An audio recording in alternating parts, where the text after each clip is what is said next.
जय जय राधा रमण हरि बोल, जय जय राधा रमण हरि बोल, जय जय राधा रमण हरि बोल, जय जय राधा रमण हरि बोल, जय जय राधा रमण हरि बोल, जय जय राधा रमण हरि बोल, जय जय राधा रमण हरि बोल, जय जय राधा रमण हरि बोल, जय जय राधा रमण प्यारो राधा रमण, जय जय राधा रमण प्यारो राधा रमण, जय जय राधा रमण प्यारो राधा रमण, जय जय राधा रमण प्यारो राधा रमण, जय जय राधा रमण प्यारो राधा रमण, जय जय राधा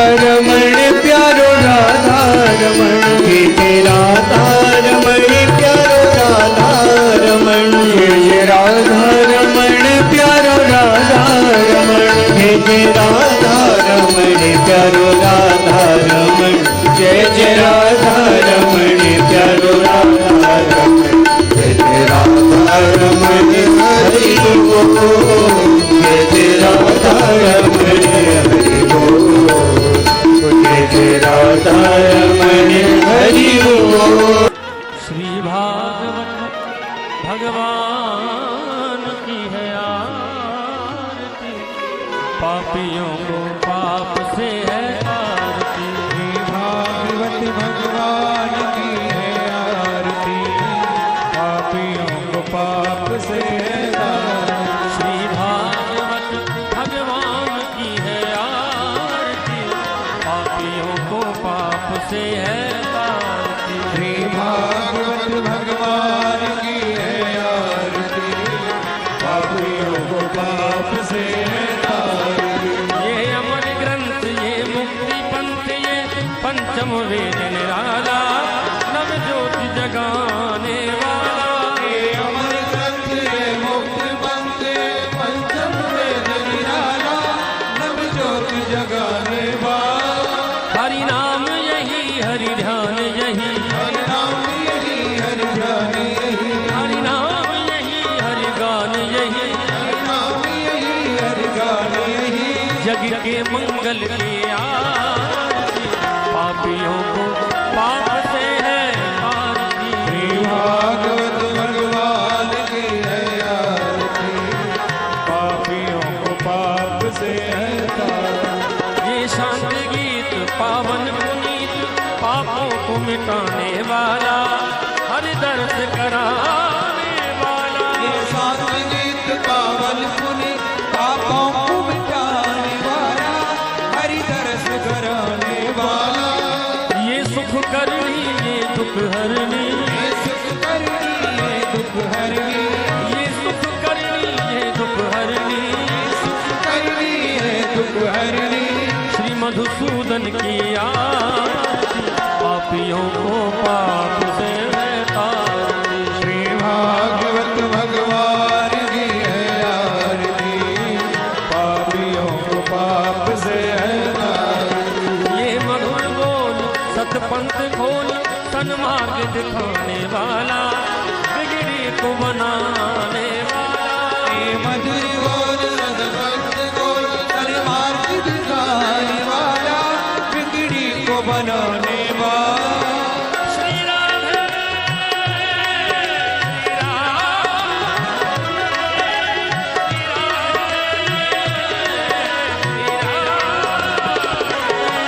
श्री राधे, श्री राधे, श्री राधे, श्री राधे। ये मधुर बोल सतपंथ खोल, सन्मार्ग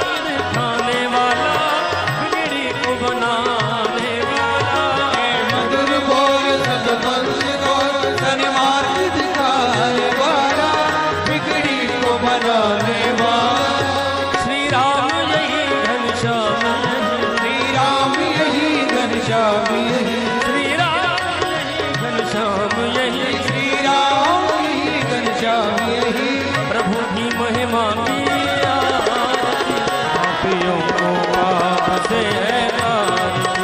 श्री भागवत भगवान की है आरती, पापियों को पाप से है आरती। श्री भागवत भगवान की है आरती, पापियों को पाप से है, पापियों को पाप से है, पापियों को पाप से है। हरे ओम। चरण कमल चिन्म करंदाय भक्त जन मानस निवासाय श्री रामचंद्राय हेयं सदा परिभवग्नमभीष्टदोहं तीर्थास्पदं शिवविरञ्चिनुतं शरण्यं प्रत्यार्तिहं प्रणतपालभवाब्धिपोतम् वन्दे महापुरुषते चरणारविन्दम् सीतानाथ समारंभा श्रीरामानन्दार्य मध्यमाम् अस्मदाचार्यपर्यन्तां वन्दे गुरुपरम्पराम् नारायणं नमस्तुभ्यं नरं चैव नरोत्तमं देवीं सरस्वती व्यासं ततो जयमुदीरये। जय जय श्रीराधारमण जय जय नवल किशोर जय गोपी चित चोर प्रभु जय जय माखन चोर। वृंदावन बिहारी लाल की, श्रीमद्भागवत महापुराण की, श्री व्यासी महाराज की, राजऋषि श्री परीक्षित जी महाराज की, सुखदेव जी महाराज की, सूत सोनकादि ऋषियन की, उद्धव जी नारद जी महाराज की, यमुने महारानी की, गंगे मैया की, शंकर भगवान की, बद्री विशाल की। जय जय श्री राधे। हरिशरणम भक्तवांछा कल्पतरु भक्त वत्सल भगवान श्री बालकृष्ण की वाङ्मयी विग्रह श्रीमद्भागवत सप्ताह कथा में आप सब विराजमान हैं। और मान के चलो आज आपके 100 जन्मों का पुण्य सफल हुआ है, मेरा भी, क्योंकि जीवन में प्रथम बार ऐसी अकिंचन कथा करने का अवसर मिला जब न तो किसी तरह की साज सज्जा न कोई तड़क बड़क, गंगा जी की गोद में बैठकर हम लोग कथा कह रहे हैं और सुन रहे हैं। ये जीवन में दोबारा शायद ही संभव हो पाए, क्योंकि जयपुर से इतनी दूर आकर गंगा जी की गोद में बैठकर कीर्तन करने का महत्व अलग। महाराज प्रथम दिन मैंने आपको एक बात बताई कि घर में कोई भी पुण्य का कार्य करो तो मंदिर में 100 गुना फल ज़्यादा मिलता है, और पर्वत पे, धाम पे और नदी तट पे 1 लाख या 1 करोड़ गुना मिलता है। तो ये सारे यहाँ उपस्थित हैं, पर्वत भी है, गंगा जी का तट भी है, और कथा सुनते हुए गंगा जी का दर्शन हो रहा है। बताओ आज से पहले ऐसा कहीं हुआ हो? कथा श्रवण भी कर रहे हैं गंगा जी का। ये जो पार्श्व ध्वनि आ रही है ना, ये मान लो गंगा जी सितार बजा रही है कथा के बीच। 2 तरह की गंगा का दर्शन आप कर रहे हैं, एक तो ये साक्षात रूप में आपको दिख ही रही है, दूसरा भागवत रूपी गंगा। अभी शरीर में गर्मी है, गंगा जी में स्नान करो शरीर शीतल हो जाएगा, लेकिन आत्मा शीतल तो भागवत की कथा से शीतल होगा। तो ये दोनों गंगाएं आपके सामने सहज उपस्थित है। ध्यान चित्त से कथा श्रवण करें तो ही समझ में आएगी, क्योंकि मेरी आवाज़ इतनी है, इससे ज़्यादा नहीं है। आ रही है पीछे तक आवाज़?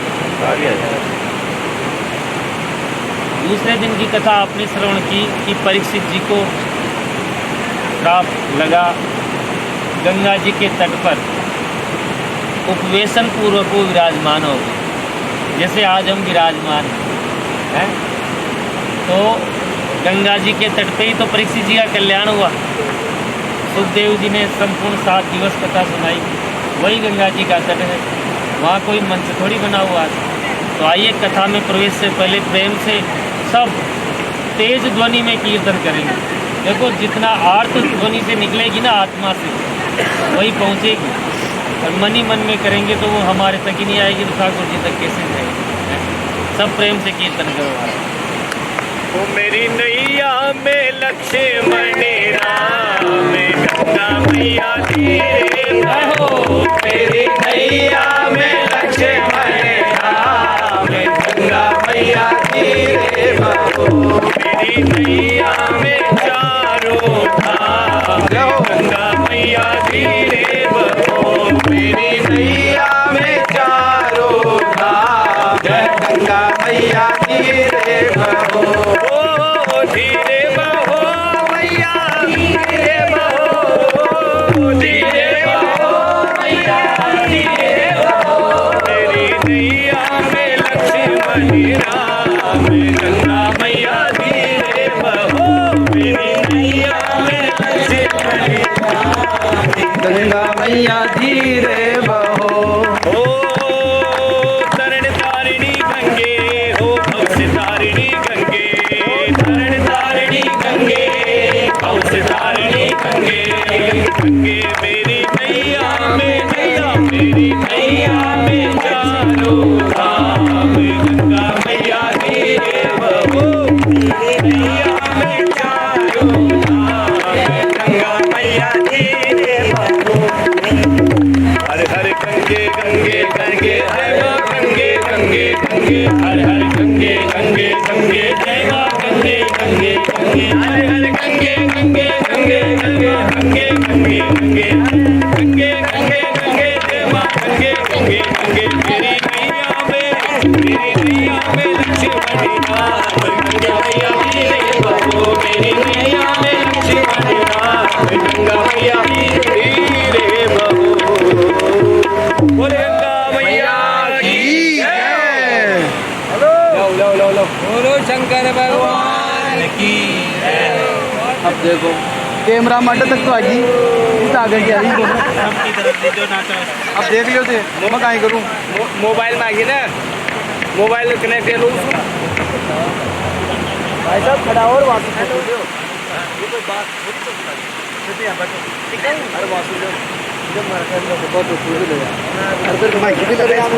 बोले भागवत भगवान की जय। परीक्षित जी ने सुखदेव जी से प्रश्न किया, महाराज मरण धर्मा व्यक्ति का क्या धर्म है, मरते हुए व्यक्ति को क्या करना चाहिए। तो इसके प्रति उत्तर में श्री सुखदेव जी कहते हैं, राजन तुमने ये जो प्रश्न पूछा ये केवल अपने उद्धार के लिए नहीं पूछा, वरन सृष्टि के उद्धार के लिए पूछा। कारण क्या है कि मरने वाला कोई एक व्यक्ति तो है नहीं, संसार में सब मरण धर्म है। आया है सो जाएगा, राजा रंग फकीर। तो मरते हुए व्यक्ति को क्या करना चाहिए। अकेले परीक्षित जी मरने वाले नहीं हैं, इस संसार में सभी व्यक्ति मरने वाले हैं। इसलिए तुमने जो लोकहित के लिए प्रश्न पूछा है, कृतो लोक हितो नृप है, राजन ये तुमने पूछा है ये संसार के कल्याण के लिए। तो सावधान होकर सुनो, मरते हुए व्यक्ति को सबसे पहले अपने कल्याण का ही ध्यान नहीं रहता। व्यक्ति संसार में आता है, जवानी में पैसे कमाने में बिता देता है, बुढ़ा बचपन जो है खेल कूद में बिता देता है, और बुढ़ापे में भी उसकी मोह ममता घर गृहस्थी से छूटती है। उसको खुद के कल्याण का साधन तो दिखता ही नहीं हमारा।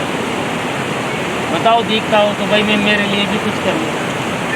हाट में पड़ा रहेगा तो भी पोते पोतियों के लिए सोचता रहेगा, बच्चों के लिए सोचता रहेगा, लेकिन जीवन में एक बार भी अपने लिए नहीं सोचेगा कि मैं मेरे लिए क्या करूँ।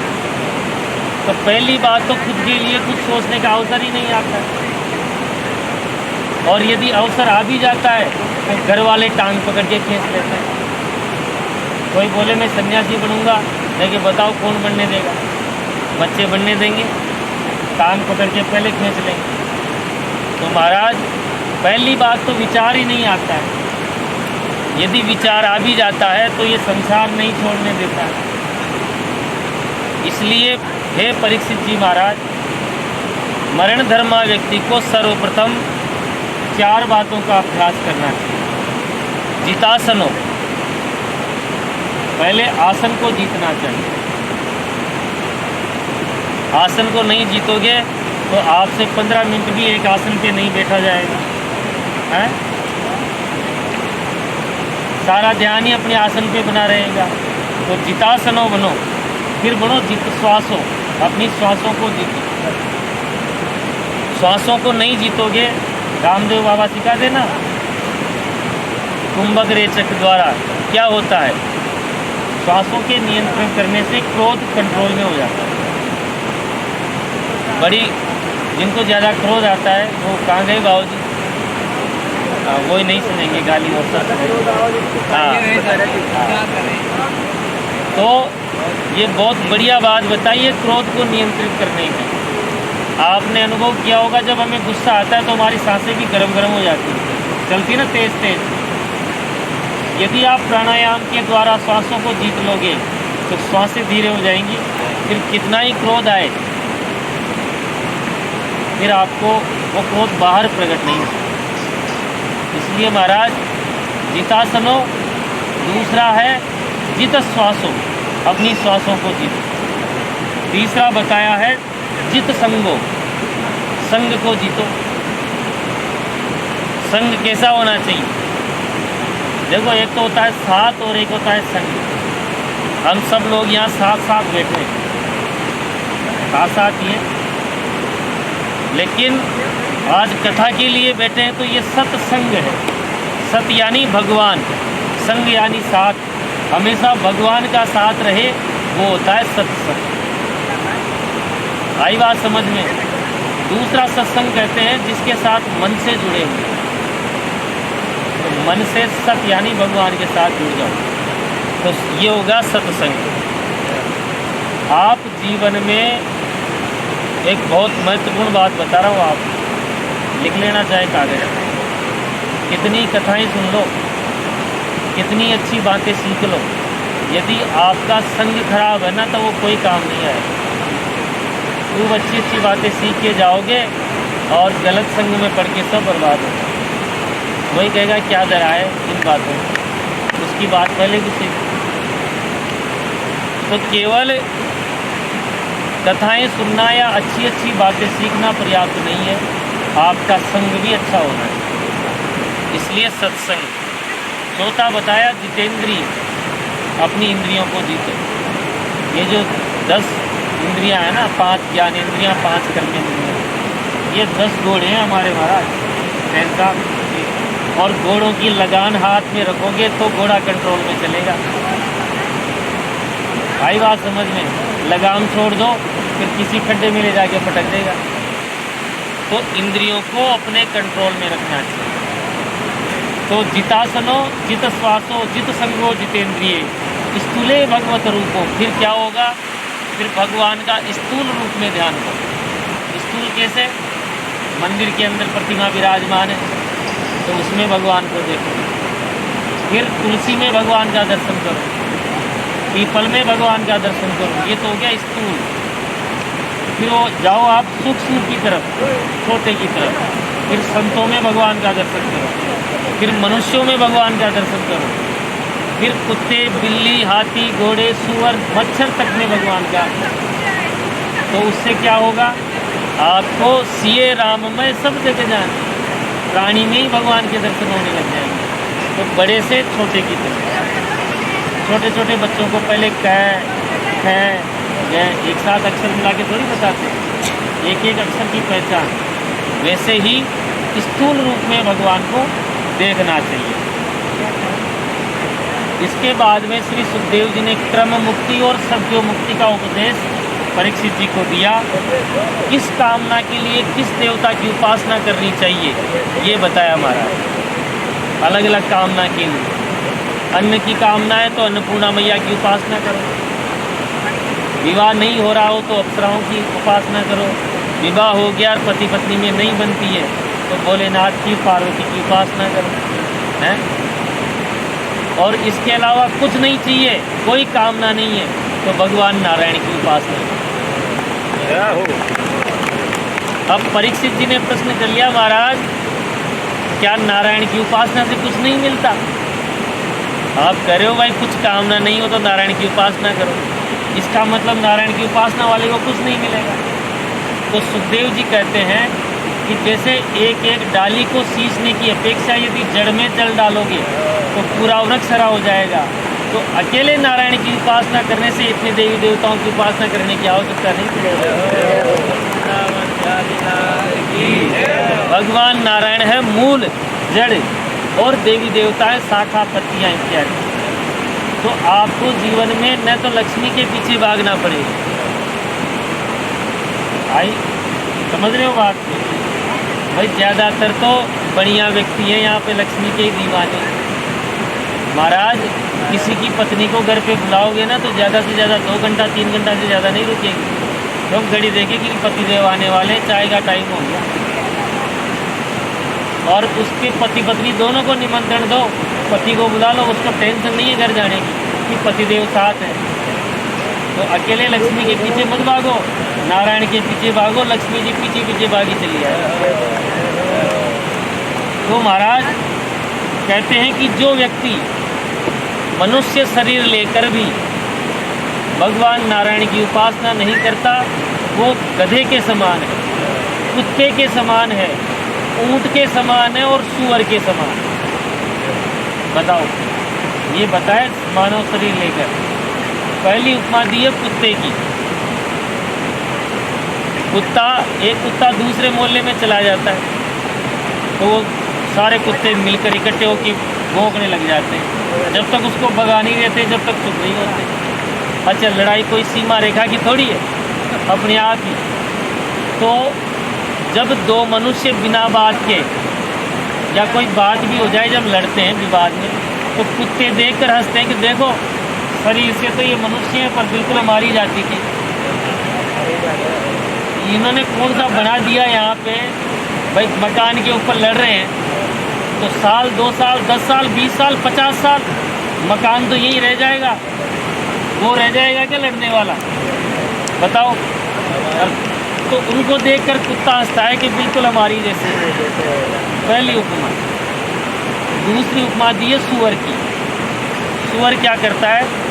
जिंदगी भर जमीन खोदता रहता है कुछ खाने की चेष्टा से, और खाने में शुद्ध अशुद्ध का कोई विचार नहीं करता। तो कुछ मनुष्य भी जिंदगी लगा देते धन खोदने में, यहाँ गड़ा हुआ है, वहाँ गड़ा हुआ है, वहाँ गड़ा हुआ है, खोदते ही रहते हैं। तो सूअर भी देखता है बिल्कुल हमारी तरह ही खोद रहा है।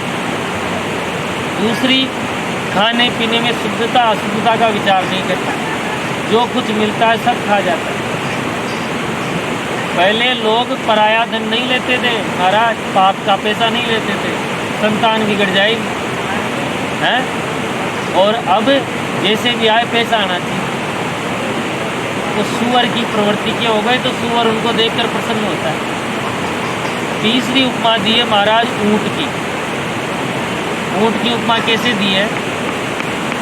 थोड़ा सा मान सम्मान मिल गया, पैसा मिल गया, जगत में प्रतिष्ठा हो गई, तो इसे गर्दन उठा के चलेगा है?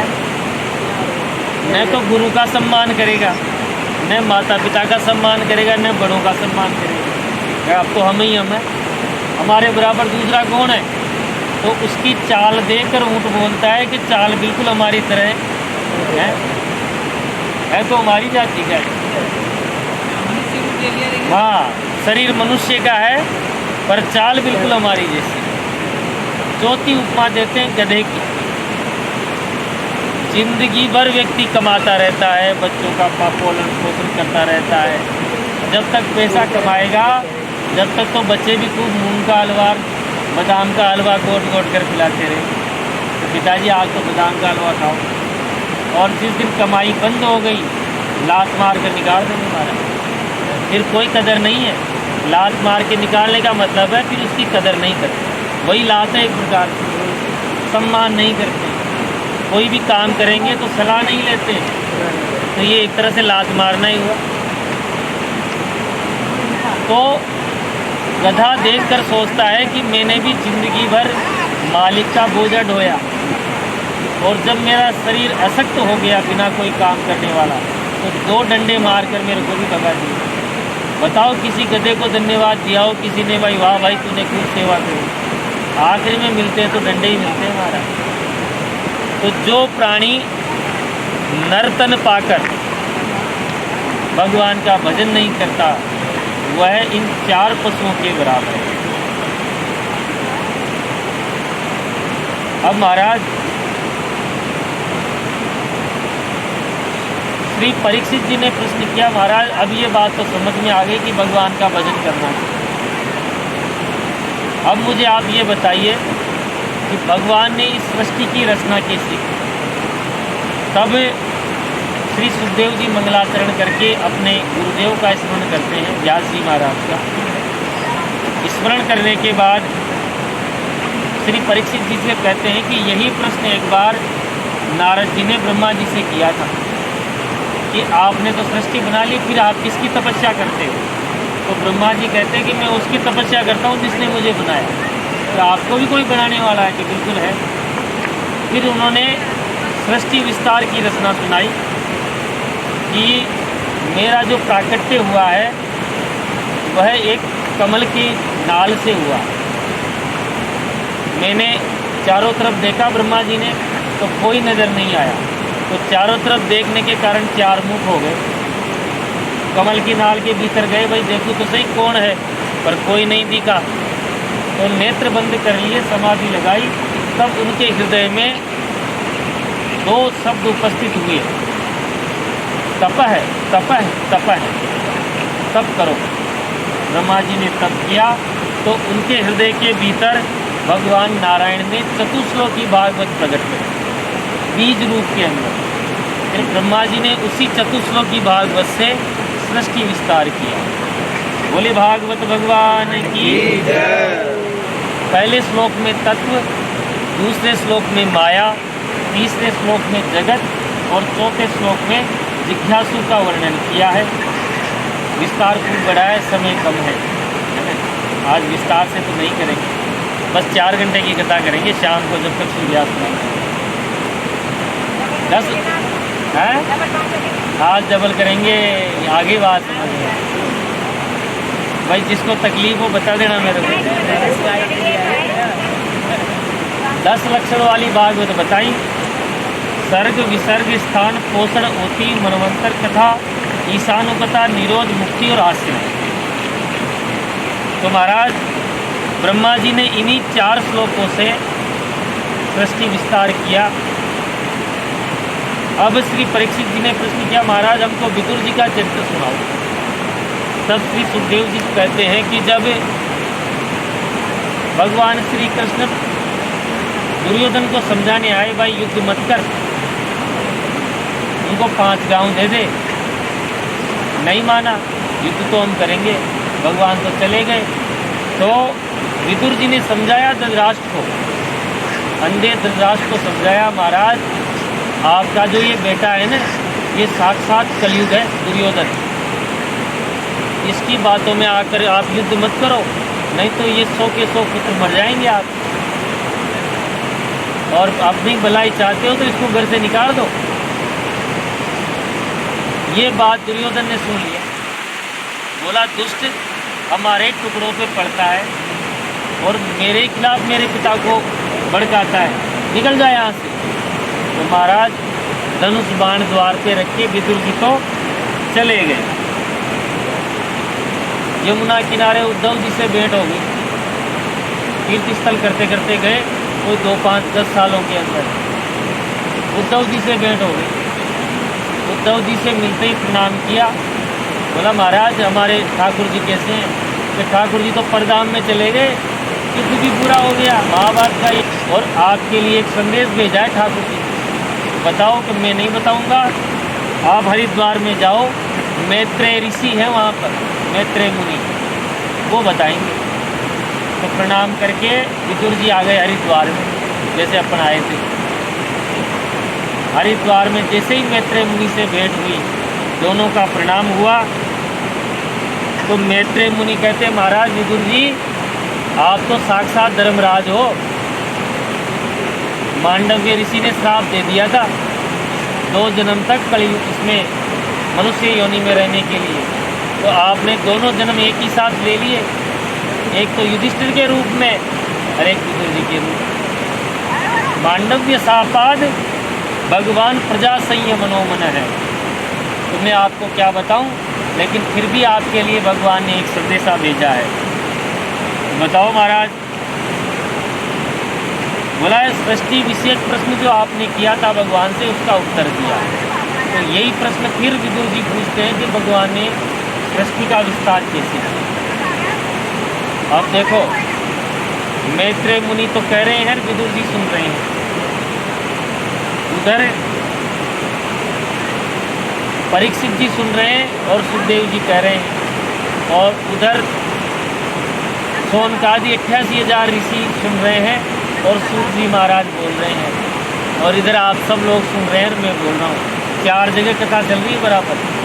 महाराज छोटी मोटी बात नहीं है ये, समान रूप से, इसलिए सावधान चित्त से सुनो। जो सुखदेव जी कह रहे हैं परीक्षित जी से, वही मैत्रेय मुनि विदुर जी से कह रहे हैं, और वही सूत जी सोनकादि ऋषियों से कह रहे हैं, और वही मैं आपसे कह रहा हूँ।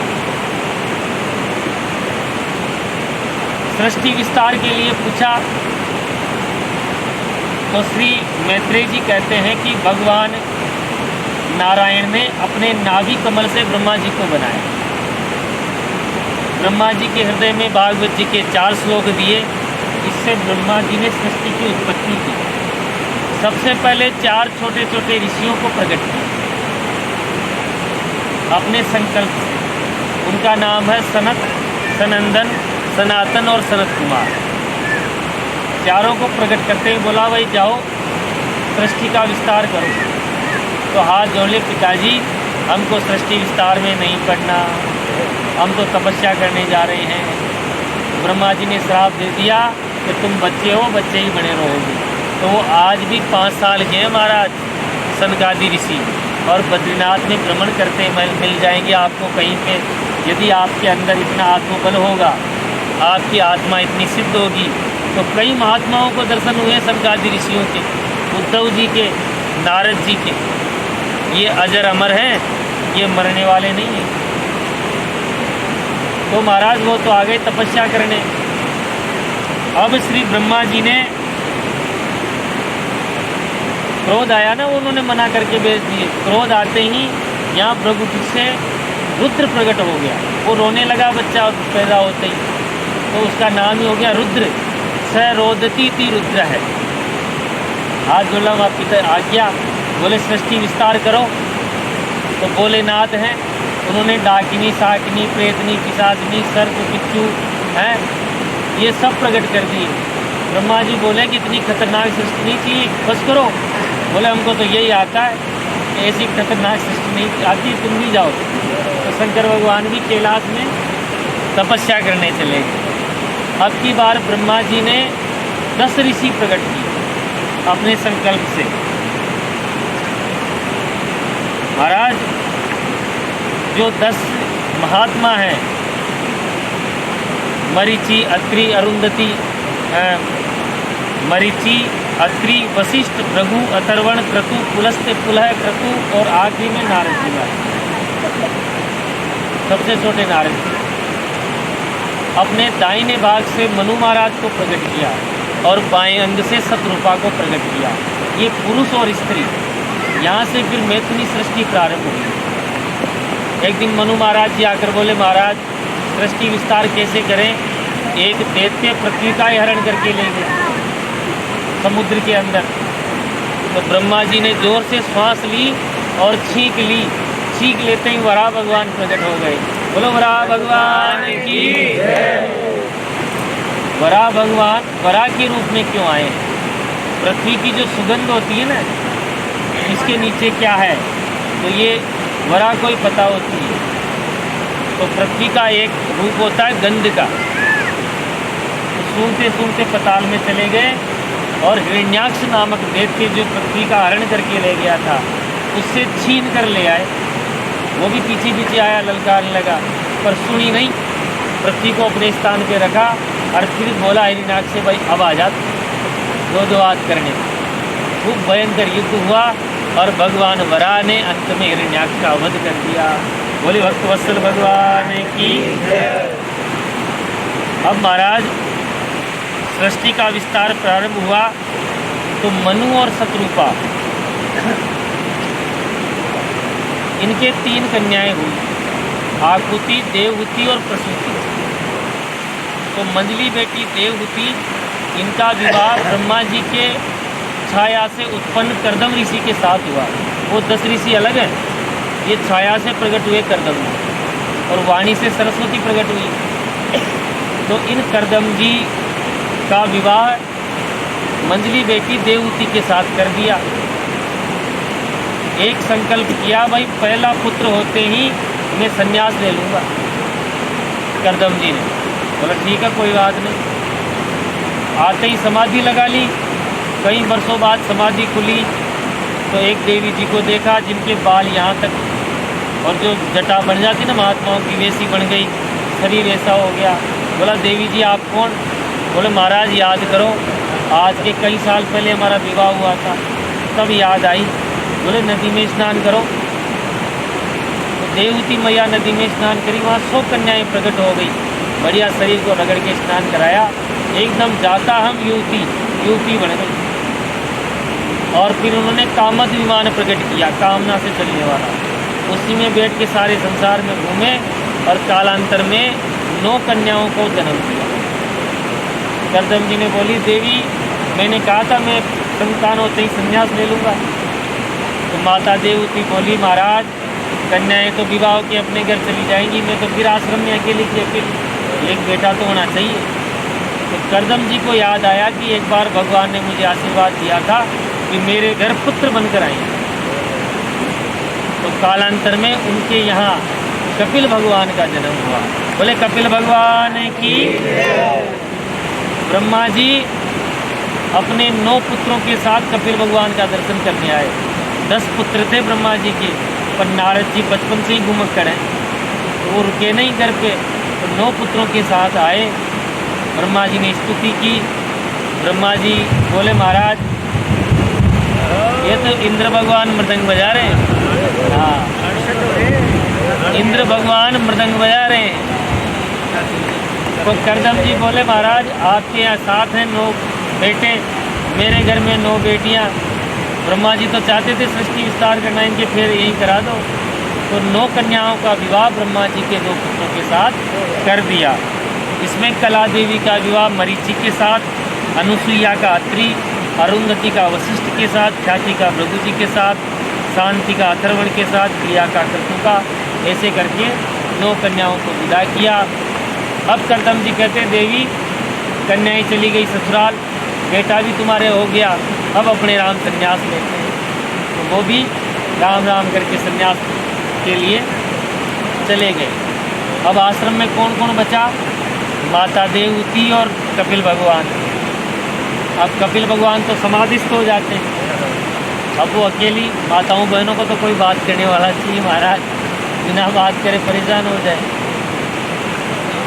तो एक दिन आने दो बरसात में, कोई बात नहीं, ये तो भगवान कृपा करेंगे अपने ऊपर। एक दिन माता देवहूति बोलती है कि बेटा मैंने सुना है कि तू भगवान है, यदि तू भगवान है तो मेरी भी अज्ञानता का विनाश कर। देखो बेटे को कहती है क्या कि त्वमता गताहम शरणम शरण्यम, मैं तुम्हारी शरण में हूँ। स्वभृत्य संसार तरो कुठारम, ये अपने ज्ञान की खड़ग उठाओ और मेरे भीतर जो अंधकार का तमस भरा हुआ है उसको संनिच्छेद कर दो, उस ज्ञान के तिमिर का नाश कर दो। नमामि सद्धर्म विदाम वरिष्ठम, हे धर्म के वरिष्ठ में आपको प्रणाम करती हूँ। ये देवहूति माँ अपने पुत्र कपिल भगवान को कहती है। कपिल भगवान कहते हैं मैया शांति से बैठ जाओ, फिर गंगा जी वहाँ द्वार में ले जाएगी, यहीं से साथ साथ नाव में बैठा कर हाथ जोड़ के बैठो, हाथ जोड़ के बैठो, अब हाथ नहीं खोलना।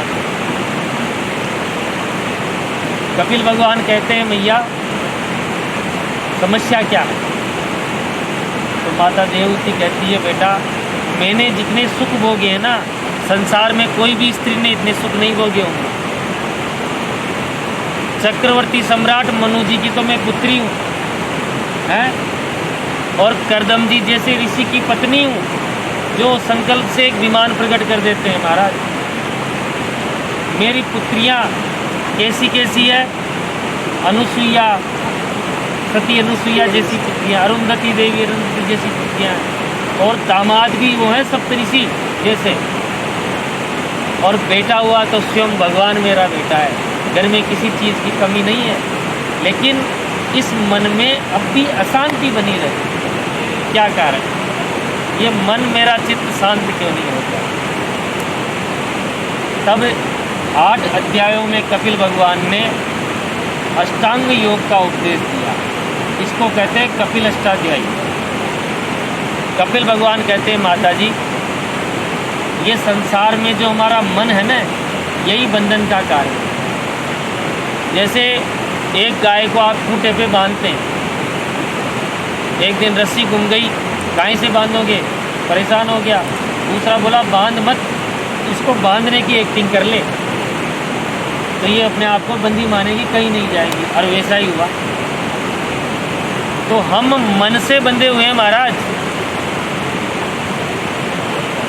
ये जब तक मन संसार में लगा है तब तक संसार का है, और जब तक भगवान में लगा है तब तक भगवान का है। अच्छा एक बात बताओ, सब लोग यहाँ बैठे हो, बाबा भी बैठे हैं, सब बैठे हैं, एक प्रश्न का सच्ची सच्ची उत्तर दो। हरिद्वार से चले सब लोग, उसके बाद घर की कितनी की याद आई? आई नहीं मेरे को। भाई दूध आया कि नहीं आया, बच्चे स्कूल गए कि नहीं गए, बच्चों ने खाना खाया कि नहीं खाया, कितनी की याद आई बताओ? हमको तो आई तो एक बार फोन भी नहीं करा हमने, है ना? आया जो सुन लिए। एक बार भी याद नहीं आई। महाराज बजरंग जी और जी पे गई थी, ये प्रत्यक्ष प्रमाण है। वो भी थी माता जी भी। जगन्नाथपुरी के अंदर घर पे कोई फ़ोन ही नहीं करता, और कोई फ़ोन करता तो अभी टाइम नहीं है, बाद में बात करेंगे, यही बोलते थे। सुबह 7 बजे से रात को 10 बजे तक घर से फ़ोन आता महाराज इनके, बजरंग जी हो चाहे माता राम हो चाहे ये जीजी बेटी है, कि अभी टाइम नहीं है, बाद में बात करेंगे। बताओ,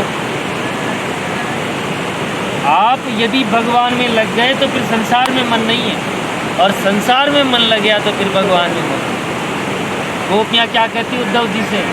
उदो मन न भये 10-20, एक हथो सो गयो श्याम संग, अब को आराधे ईस, उदो मन न भये 10-20। तो महाराज मन को जितनी देर, अच्छा अभी गर्मी है भयंकर, हमारे बाबूजी बुनियाद खोल के जाने लग गए अंदर से, हैं? तो गंगा जी में जब तक डुबकी लगाते रहेंगे जब तक तो गर्मी नहीं लगेगी ना। और गंगा जी से बाहर आके बैठ गए तो फिर वापस। तो आप जब तक भगवान में रमे रहोगे जब तक संसार की गर्मी नहीं लगेगी। और महाराज भगवान में डूबे रहो गंगा जी में, तो बताओ कौन सी गर्मी लगेगी? तो कपिल भगवान कहते हैं माता जी ये मन है, इस मन को संसार से हटाओ और भगवान की तरफ लगाओ। तो माता जी बोली बेटा ये मन ही तो नहीं लगता, समस्या ही यही है, इस मन को कैसे लगाऊं? देखो बहुत ज्ञान की बात है, ध्यान से सुनेंगे तो समझ में आ जाएगी। ये मन संसार में नहीं ये संसार में लगा हुआ भगवान में नहीं लगता। माला फेरने बैठो आप, 2-4 मिनट बाद में याद आने लग जाएगी किसी न किसी। दुकान का हिसाब किताब करने चला जाएगा मनीराम जी। ये जो मन का मनीराम है ना, ये दुकान में चला जाएगा। कभी फेरने बैठे हो ना माला, 2 मिनट से ज़्यादा नहीं लगेगा मन। मैं तो मेरा अनुभव बता रहा हूँ महाराज, आपकी तो आप जानो। 30 मिनट तो पता नहीं कहाँ चला जाएगा। तो ये मन कैसे लगे भगवान? तो कपिल भगवान कहते माता राम, खुद का मन नहीं लग रहा है तो जिसका मन लगा हुआ है ना उसका साथ ले लो। है तुम्हारा तो मन नहीं लग रहा, पर जिसका मन लगा है उसके साथ हो जाओ। जैसे उस खंबे में करंट आ रहा है महाराज, उस खंबे को पकड़ोगे तो करंट लगेगा। अच्छा, जो करंट लगी हुई व्यक्ति को पकड़ लेगा उसको। तो कपिल भगवान कहते हैं माता जी, जो भगवान को पकड़े हुए उसको चरण पकड़ लो, तो अपने आप संसार से उतर जाओगे, फिर संसार में नहीं रहोगे, फिर भगवान के हो जाओगे। तो ऐसे साधु संतों का सेवन करो, उनका संग करो, इससे कल्याण हो जाएगा। आगे बात समझ में। अब कपिल भगवान को माता जी पूछती है कि पर आजकल साधु संत भी तो अच्छे नहीं मिलते, समस्या यही है। दिखावा तो बढ़िया कर लेंगे महाराज, ये बेस बनाने से काम नहीं चलेगा, ये तो नाटक है। तो संतों का पहचान कैसे करें? तब श्री कपिल भगवान कहते हैं माता जी, 5 लक्षण है संतों के। यदि ये 5 लक्षण हो तो वो संत है, नहीं तो महाराज उसको कहें क्या। तितिक्षव है, कारुणिक है, सुहृद है, सर्वदेहिना। पहला लक्षण बताए, तितिक्षु होना चाहिए। तितिक्षु कहते हैं सहनशील। कहीं गए तो माला पहना दी खूब सारी हैं, तो ऐसे फूल के बैठे नहीं, भाई ठीक है माला पहना दीजिए। और कहीं गए और उसका सम्मान नहीं किया, मैं तो इतना बड़ा आदमी हूँ, कम से कम मेरा तो सम्मान करना चाहिए, माला वाला पहनानी चाहिए बढ़िया तरीके से। तो मान नाराज हो गए। तो मान में और अपमान में एक जैसा रहे, वो है संत। दूसरा लक्षण है कारुणिक है, करुणा होनी चाहिए हृदय में। करुणा ऐसी नहीं है कि खुद के बेटे को कुछ चोट लग गई तो करुणा तो आएगी। खुद के साथ, बेटे के साथ जो हो रहा है वही दूसरे के बेटे के साथ भी हो रहा है। सब में एक समान समझे, ऐसे नहीं है ये मेरा और ये तेरा। जीव मात्र पर जो दया करे, जो करुणा करे, वो है संत। तीसरा लक्षण है सुहृद है, अपने जैसा ही सबको समझे। जैसा व्यवहार हमें अपने लिए पसंद नहीं है, वो दूसरों के साथ नहीं करना है। किसी को अपन ठग लाएं, 100 रुपये की चीज़ 500 में बेचाएं, आहा आज तो मौज कर दी महाराज। और कोई अपने को ठग ले तो उसको 100 गालियाँ बक दोगे। तो महाराज जैसा अपने साथ आपको व्यवहार पसंद है, आप भी वैसा ही व्यवहार दूसरों के साथ करें। और 5वां लक्षण बताया है अजात शत्रु है, जिसका कोई शत्रु हो ही नहीं, किसी को शत्रु माने ही नहीं। शत्रु हो तो भी शत्रु नहीं माने। हमें भय कब लगेगा, डर कब लगेगा? जब किसी से हम शत्रुता रखेंगे, पता नहीं वो हमारे बारे में क्या क्या षड्यंत्र रच रहा है लगेगा, उसी का चिंतन लगा रहेगा। एक सच्ची बात बताऊं, 2 का ही चिंतन चलता है मन के अंदर हमेशा निरंतर। एक तो शत्रु का और एक प्रेमी का, 2 का ही चलेगा। शत्रु का चिंतन ऐसे करोगे, आज पता नहीं वो हमारे खिलाफ क्या षड्यंत्र रचेगा, ये काम ऐसा नहीं करते, वो काम ऐसा नहीं करते, कहीं घात लगाकर रास्ते में नहीं बैठा है, कहीं अपने को मार नहीं दे। निरंतर चिंतन, प्रेमी से भी ज़्यादा चिंतन शत्रु का होता है। कंस ने क्या कम चिंतन किया था महाराज? उसको तो दाल के अंदर काला काला जीरा भी, वो भी कृष्ण नजर आता है। सैनिकों की आंखों में जो पुतलियाँ हैं उसमें भी कृष्ण दिखता। अरे और तो बात छोड़ो, हर काली चीज़ में कृष्ण दिखता। बताओ, इतना गहन चिंतन कोई कर सकता है? लेकिन वो भय का चिंतन, उसको श्रेष्ठ नहीं माना, लेकिन चिंतन तो चलता। दूसरा प्रेम का चिंतन। तो संत भगवान कैसे होने चाहिए? अजात शत्रु, जिसका कोई शत्रु नहीं। तो कपिल भगवान कहते हैं माता जी, जब तुम ऐसे संतों के बीच में रहोगी ना, तो वो 24 घंटे भगवान की कथा सुना सुना के तुम्हारा मन भगवान में लगा ही देंगे। बोले भक्तवत्सल भगवान की जय। भगवान के ध्यान की विधि बताई और माया का पराक्रम बताया कि माता जी, जब भगवान के पास में कोई पहुंच जाता है ना, तो भगवान उसको माया से लालच देते हैं। जैसे कोई बच्चा रो रहा है माँ की गोदी में आने के, आप तो ऐसे समझो, तो माँ क्या करेगी, उसको खिलौने देती है, ये झुंझुना पकड़ा देगी, वो थोड़ी देर झुंझुने में व्यस्त हो जाएगा, फिर कोई वो चीची बोलने वाला कुछ और दे देगी, मतलब खिलौने देती रहेगी, तो वो उसमें ही उलझा रहेगा। लेकिन जब वो सारे खिलौने लेने से भी मना कर देगा, रोने छटकन लगेगा, तो आखिरी में तो माँ को लेना ही पड़ेगा कि नहीं लेना पड़ेगा। इसी प्रकार जीव जब भजन करने लगता है ना, थोड़ा भगवान के नज़दीक आता है, तो उसको सिद्धियाँ दे देते हैं, भाई जा तू आशीर्वाद देगा वो फल जाएगा। तो महाराज सिद्धियों से चमत्कार होने लग गए, फिर उसके फॉलोवर बन जाते हैं, भगत मंडली चेले बन जाते हैं, खूब दान दक्षिणा आने लग जाता है, बढ़िया महल बनाए, भगवान से दूर हो। तो वो झुनझुनाए ये सिद्धियों का। और जब भक्त मना कर देता मुझे तो कुछ नहीं चाहिए, केवल ठाकुर की चाहिए, सुदामा जी जैसे हैं, तो फिर तो भगवान को आना ही पड़ता है। बोले भक्तवत्सल भगवान की। कपिल भगवान कहते हैं माता जी, जीव का उद्देश्य है भगवान को प्राप्त करना। यदि और प्राप्त करने का 84 लाख योनियों में साधन है ये मनुष्य शरीर, इसमें नहीं प्राप्त किया तो पुनरपि जननम पुनरपि मरणम पुनरपि जननी जठरे शयनम, फिर घूम फिर कर वापस माँ की, तो उसमें कोख में आना ही पड़ेगा, फिर जन्म लेना पड़ेगा, फिर मरना पड़ेगा। तो इससे मुक्त होना है तो भगवान को प्राप्त करना। माता देवहूति हाथ जोड़कर बोलती है, बेटा मैंने तो तेरी सारी बातों का एक ही सार निकाला है कि चाहे वो चांडाल हो, नीच जाति में उत्पन्न हुआ हो और भगवान के साथ जुड़ा हुआ है ना, तो वो उस ब्राह्मण से श्रेष्ठ है जो ब्राह्मण शरीर लेकर भी भगवान का भजन नहीं करते। तो इसलिए कोई ऐसा नहीं समझे कि हम नीच जाति में तो हमारा भगवान की प्राप्त करने का अधिकार नहीं। ऐसा कहकर माता हाथ जोड़कर एक सरिता के रूप में, जल के रूप में प्रवर्तित हो गई। कपिल भगवान ने भी माता जी की परिक्रमा करी और गंगा सागर में जाकर विराजमान हो गए, जो आज भी मकर संक्रांति के दिन दर्शन देते हैं। बोले भक्तवत्सल भगवान। भगवान कपिल भगवान के सारे इस उपदेश का एक ही सार है, नाम संकीर्तन, यानी भगवान का संकीर्तन। तो आओ हम भी किशन भगवान के साथ कुछ संकीर्तन कर लेते हैं, कुछ प्रेम से। हाँ जी, किशन भगवान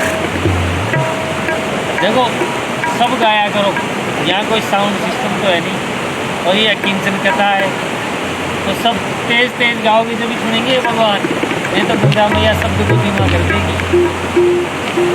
एक कीर्तन ले लो बढ़िया सा जो आप राम राम रटते रटते बीती रे उमरिया, राम राम रटते रटते बीती रे उमरिया, राम राम रटते रटते बीती रे उमरिया, राम राम रटते रटते बीती रे उमरिया। रघुकुल नंदन कब आओगे, रघुनाथ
भगवान की जय। इसी के साथ भागवत जी का तृतीय स्कंद का विराम।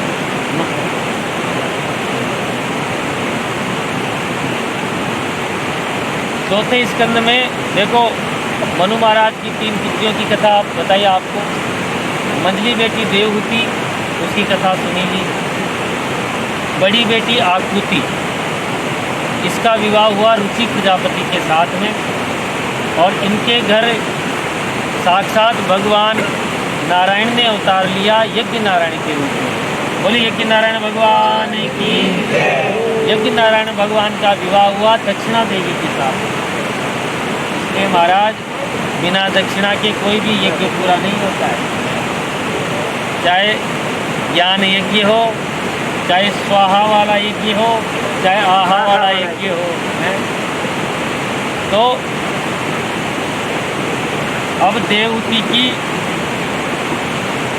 जो एक पुत्री है अनुसुईया, जिसका विवाह अत्रि मुनि के साथ हुआ था, उन्होंने संतान प्राप्ति के लिए तपस्या की।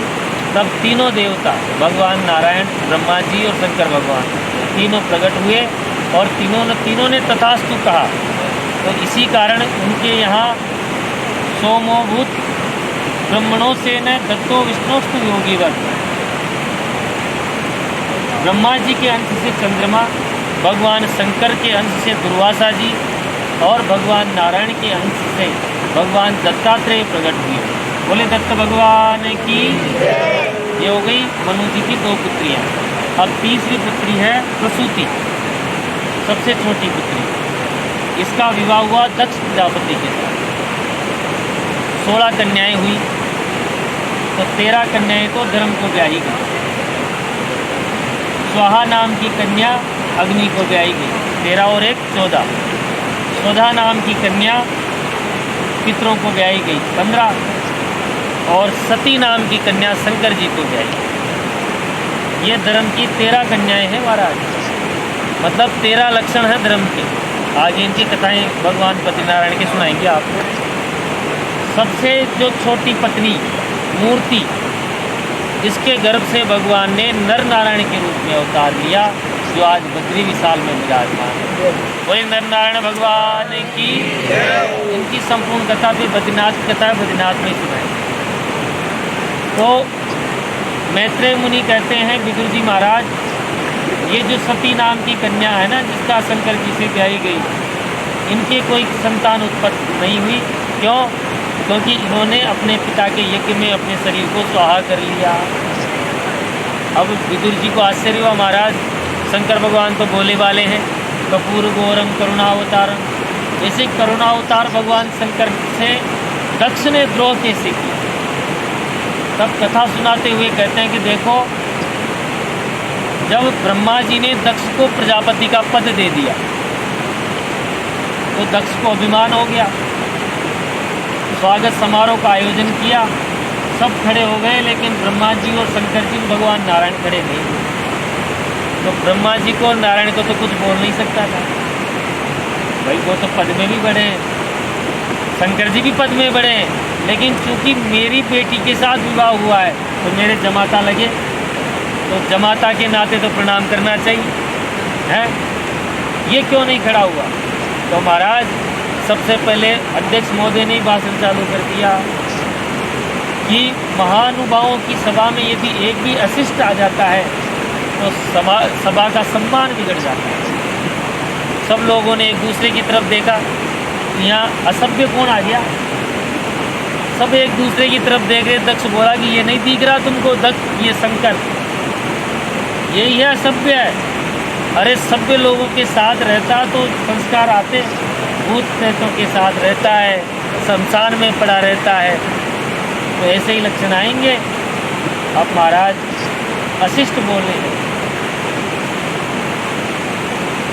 बोलता बोलता क्या बोलता है कि मैंने तो मेरे पिता की बातों में आकर मेरे हिरण जैसी आँख वाली कन्या का विवाह इस मरकट लोचन के साथ कर दिया, बंदर जैसी आँख वाले के साथ।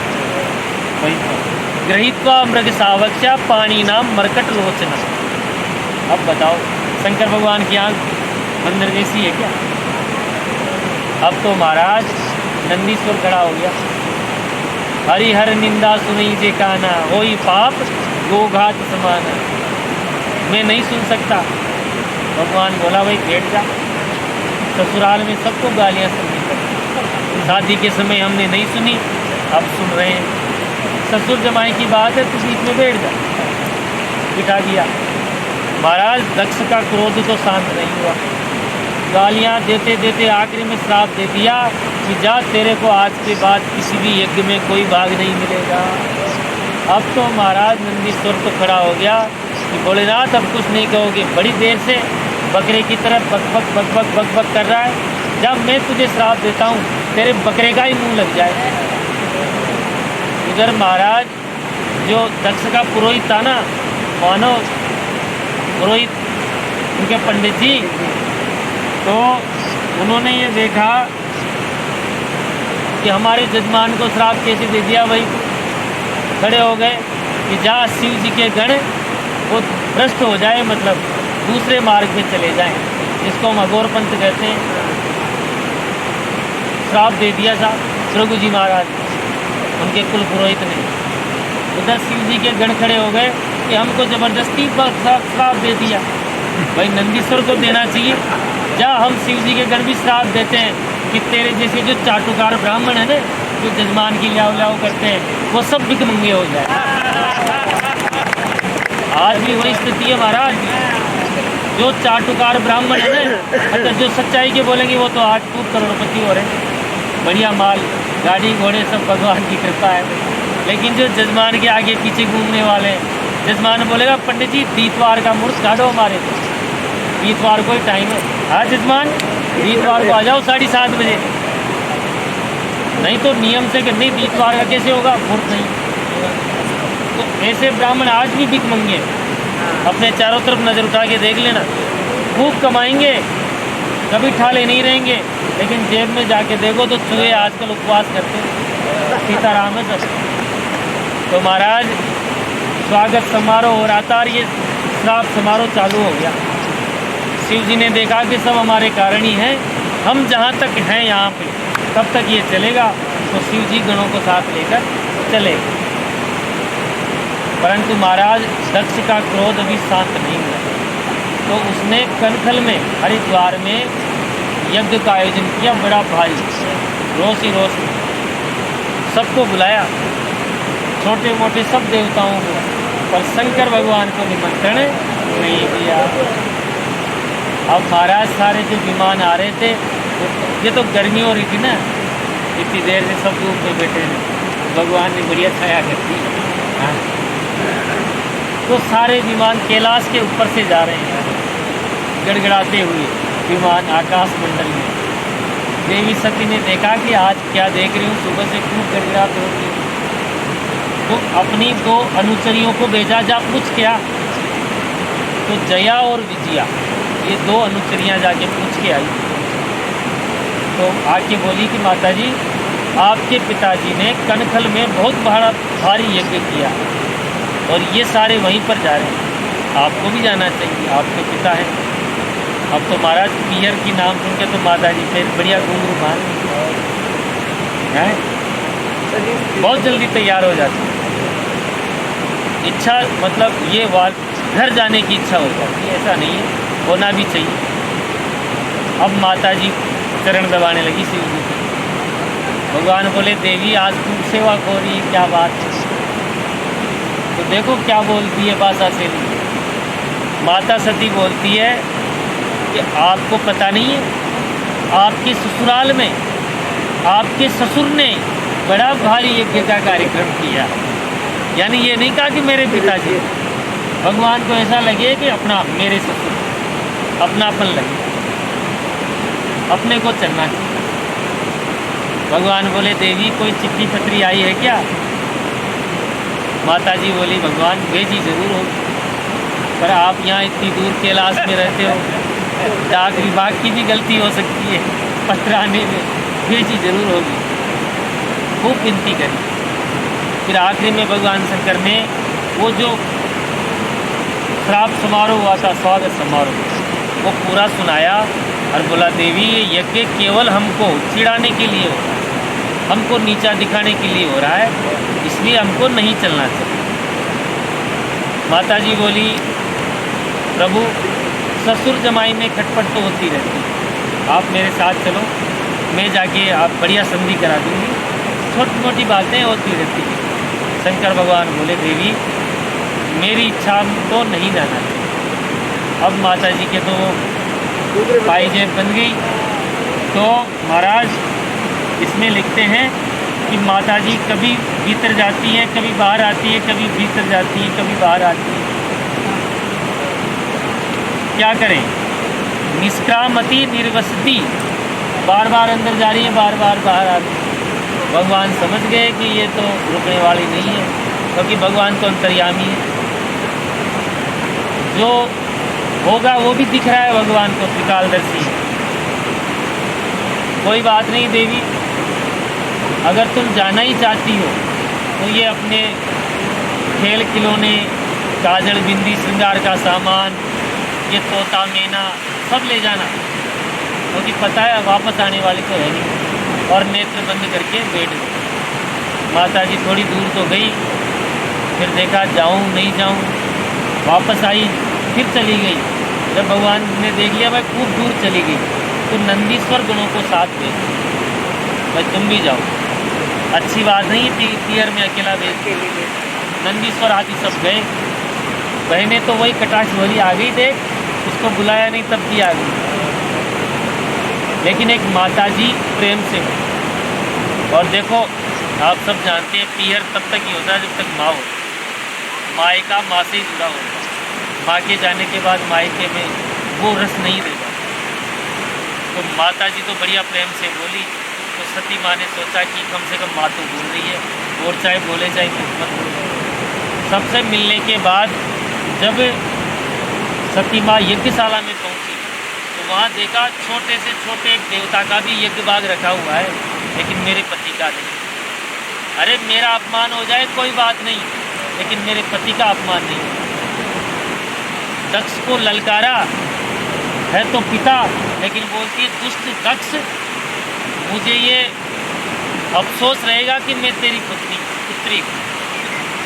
अरे मैं जब लौट कर वापस जाऊंगी तो शंकर भगवान क्या बोलेंगे, आओ दक्ष कुमारी, आओ दाक्षायणी, मेरे नाम के साथ तुम्हारा नाम जुड़ा हुआ है, और जब तक ये शरीर है ना, इसमें तुम्हारा रक्त रहेगा, तुम्हारा मेरा रिश्ता रहेगा। इसलिए ये शरीर तुमसे पैदा है, तो मैं इस शरीर को एक क्षण भी नहीं रख सकती। हे भोलेनाथ, मैं आपसे यही विनती करती हूँ कि मेरा जब भी जन्म हो, मैं आपके चरणों की दासी बनकर यह कहकर पीले वस्त्र पहन लिए महाराज, पद्मासन लगा लिया, और अंदर से ऐसी ज्वाला निकली और दक्ष के सामने सती ने अपना शरीर भस्म कर दिया। जो ही भस्म किया, जो नंदीश्वर गण थे वो टूट पड़े यज्ञशाला के ऊपर, विध्वंस करने लगे। तो भृगु जी महाराज ने एक ऐसी आहुति लगाई, एक दक्षिणाग्नि प्रकट हुई और सब गणों को मारकर भगा दिया।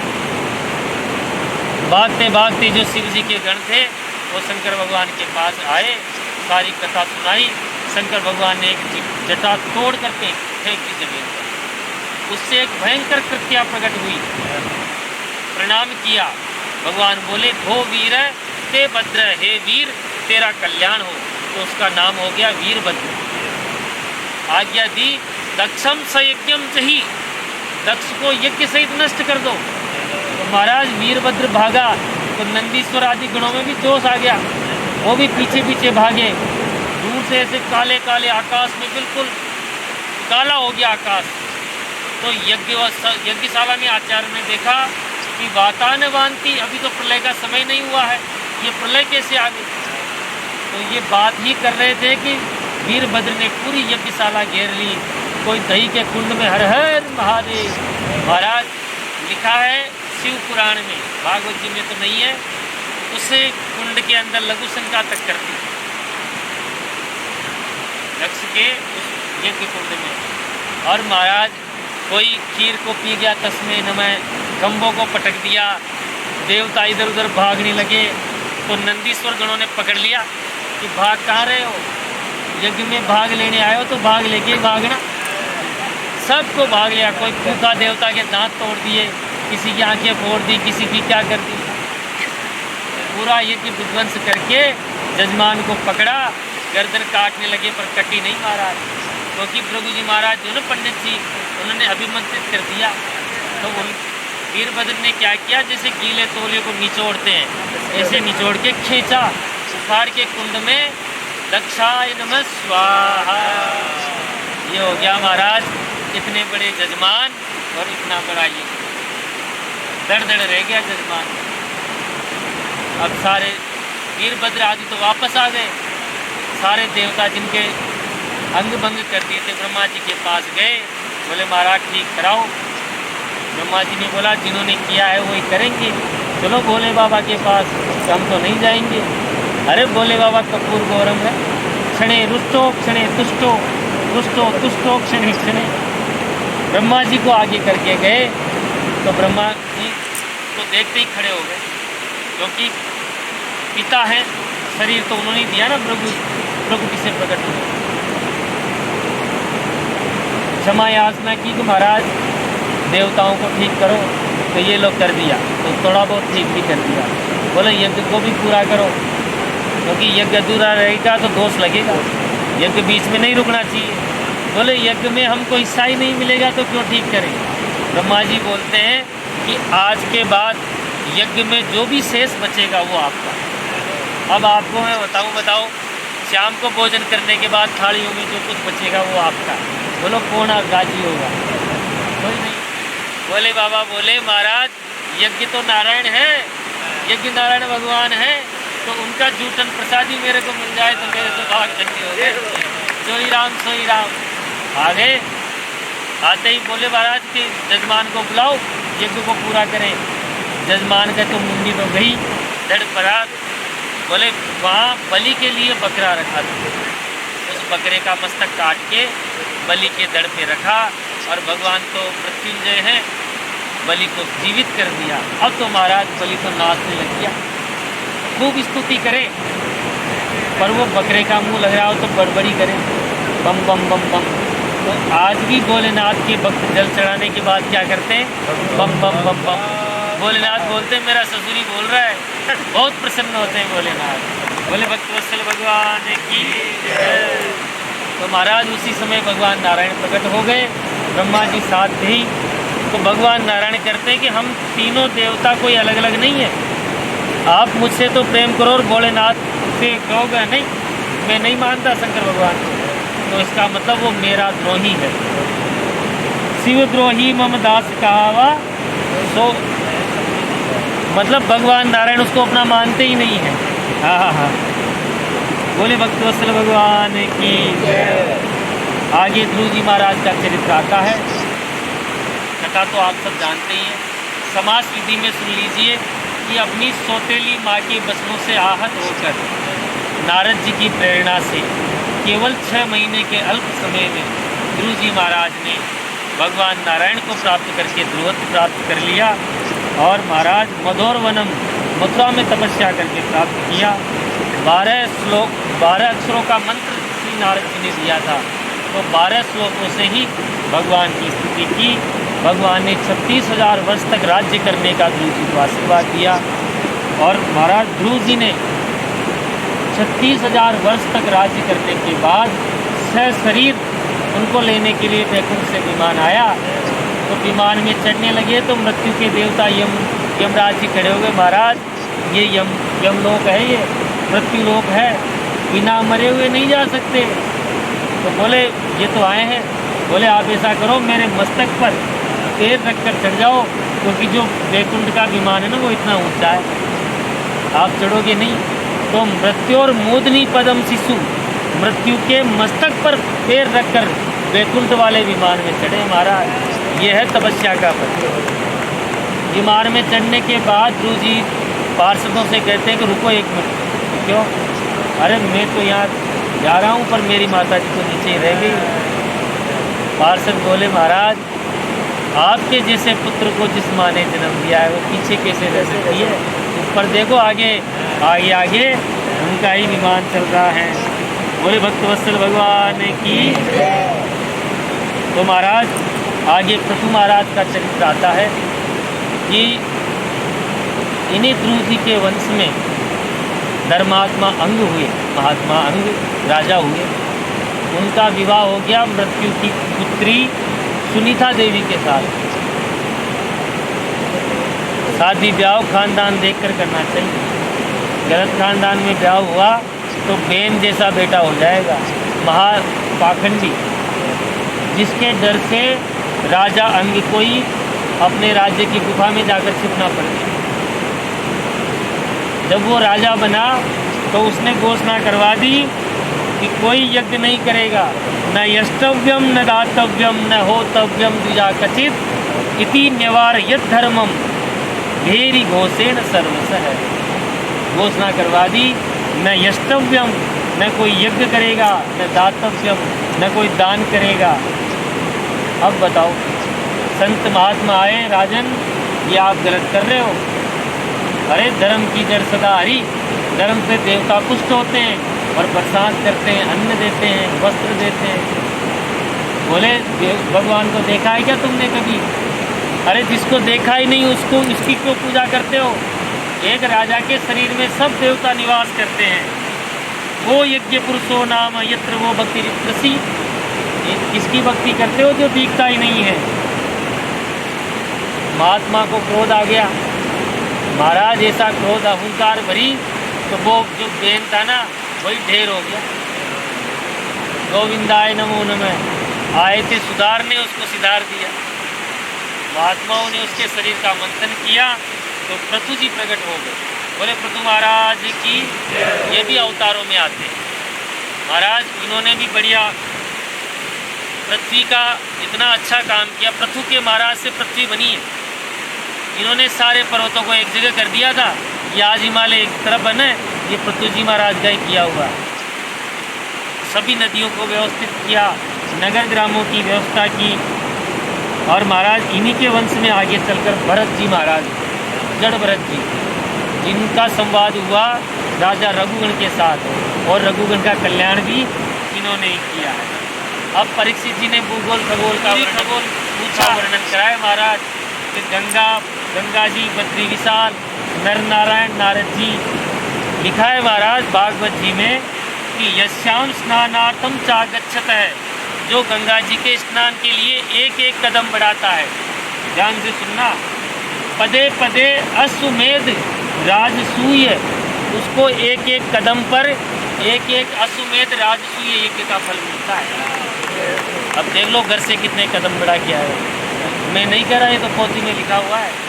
गंगा जी में स्नान के लिए एक एक कदम पर एक एक अश्वमेध राजसूय यज्ञ का फल मिलता है। जो आनंद इस धरा पर है वह विश्व में कहीं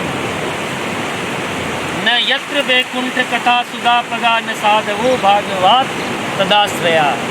क्योंकि इस धराधाम पर आपको गंगा जी मिलेगी, बद्रीनाथ मिलेंगे, भगवान नर नारायण मिलेंगे। विदेशों में चले जाओ महाराज, मांस मदिरा के अतिरिक्त कुछ मिल जाए तो बता देना है। तो जो आनंद इस पृथ्वी पर है वो इस समस्त संसार में नहीं। आखिरी में महाराज नरकों का वर्णन किया, 28 प्रकार के वर्णन। 99,000 योजन नीचे यमराज की संयमनी पुरी है महाराज। जो दूसरों का धन हरण करता है उसको तांबे के समान तपती हुई भूमि पर चलना पड़ता है। जो अनावश्यक जीवों की हत्या करता है उसको तेल की कढ़ाई में तला जाता है। इतना खतरनाक वर्णन किया। परीक्षित जी तो काम में लगे, महाराज ऐसी कोई विधि है क्या जो नरकों में नहीं जाना पड़े? तो बिल्कुल है ना। सुखदेव जी कहते हैं, राजन इन नरकों को तुम धोबी घाट समझो। जब ये चद्दर है ओढ़ रखी है, थोड़ी सी गंदी ज़्यादा हो जाएगी, घर पे नहीं धुल पाएगी तो कहाँ जाएगी? धोबी घाट में। फिर धोबी घाट पर जाकर धोबी इसको डंडे से जब तक धोएगा जब तक इसके दाग नहीं निकल जाए। वो धोबी वस्त्र पर दया नहीं करता, जब तक वो सफ़ेद नहीं हो जाते। तो यमपुरी में भी यही काम होता है, जितने आपने पाप किए सबको धोएंगे। और महाराज यदि नरक में नहीं जाना हो तो पहली बात तो चद्दर को गंदी मत होने दो, चद्दर को गंदी मत होने दो। और यदि थोड़ी बहुत गंदी हो जाए तो तुरंत घर पे ही धो लो। काहे से दो? नाम संकीर्तन से। अरे रोज थोड़ा थोड़ा कीर्तन कथा में बैठते रहो महाराज। हम लोग यहाँ क्या करने आए महाराज? दीपक जी, ये दिनेश जी महाराज, ये किशन जी, ये कोई यहाँ कमाई धमाई के लिए थोड़ी आए, या कोई कथा से बढ़िया पैसा मिल जाएगा। महाराज ये 10-20 रुपये चढ़ाते हो, वो मत चढ़ाओ। 1 रुपया मत चढ़ाओ, चाहे चवन्नी चढ़ाओ, चाहे मत चढ़ाओ। कीर्तन में यदि आप आधा 1 घंटा बैठ गए तो ये चद्दर में थोड़े से दाग लगे हुए ना महाराज। क्या इनाम आपको? ओम प्रकाश जी, कोई ने 2 रुपये की चीज़ 4 रुपये की बेचा ला कर न कर मैया न किरो बेचा। कोई भूलर कोई पाप भेजा तो वो भी अंडा कोंडे ही साथ भेजा। छोटा दाग को मतलब नहीं, ज़्यादा बड़ा दाग लग गया तो जाना तो वहीं पड़ेगा ना, 99 जा रही हो जब नीचे। छोटा दाग तो अपनी यहाँ धो रहे हमारा। और रोज़ धोते रहो। बनियान को रोज़ धोगे ना तो बिल्कुल चमक जाएगी। और 10-20 दिन में एक बार धोगे तो वो काली नहीं, वो जगत में ही दिख जाएगी आपको, फिर जानी वहीं पड़ेगी। आगे बात समझ में? आप बुरा मत मानना, आपका नाम लेके कहा है। नहीं बहुत अच्छा किया, सबको मालूम। और मान जाओ तो मान लेना, मेरा क्या करना। बोलो भक्त वत्सल भगवान की। महाराज परीक्षित जी ने पूछा, महाराज किसी का इसे जो आप बता रहे हो यही दाग धुल जाएंगे, ऐसा हुआ भी क्या किसी का? तो अजामिल का उपाख्यान दिखाया। अजामिल नाम का ब्राह्मण कुल में उत्पन्न हुआ, वेश्या का संग कर लिया, तो महाराज नरक में ले जाने के लिए जमदूत के दूत आ गए। तो वो तो बुलाओ कोई साधु संतों का जो सबसे छोटे पुत्र का नाम नारायण रख लिया था। मृत्यु के समय व्यक्ति को भयंकर पीड़ा होती है, जो पापी होता है उसको। महात्मा तो नहीं होगी, महात्मा तो बेटे बेटे चला जाएगा।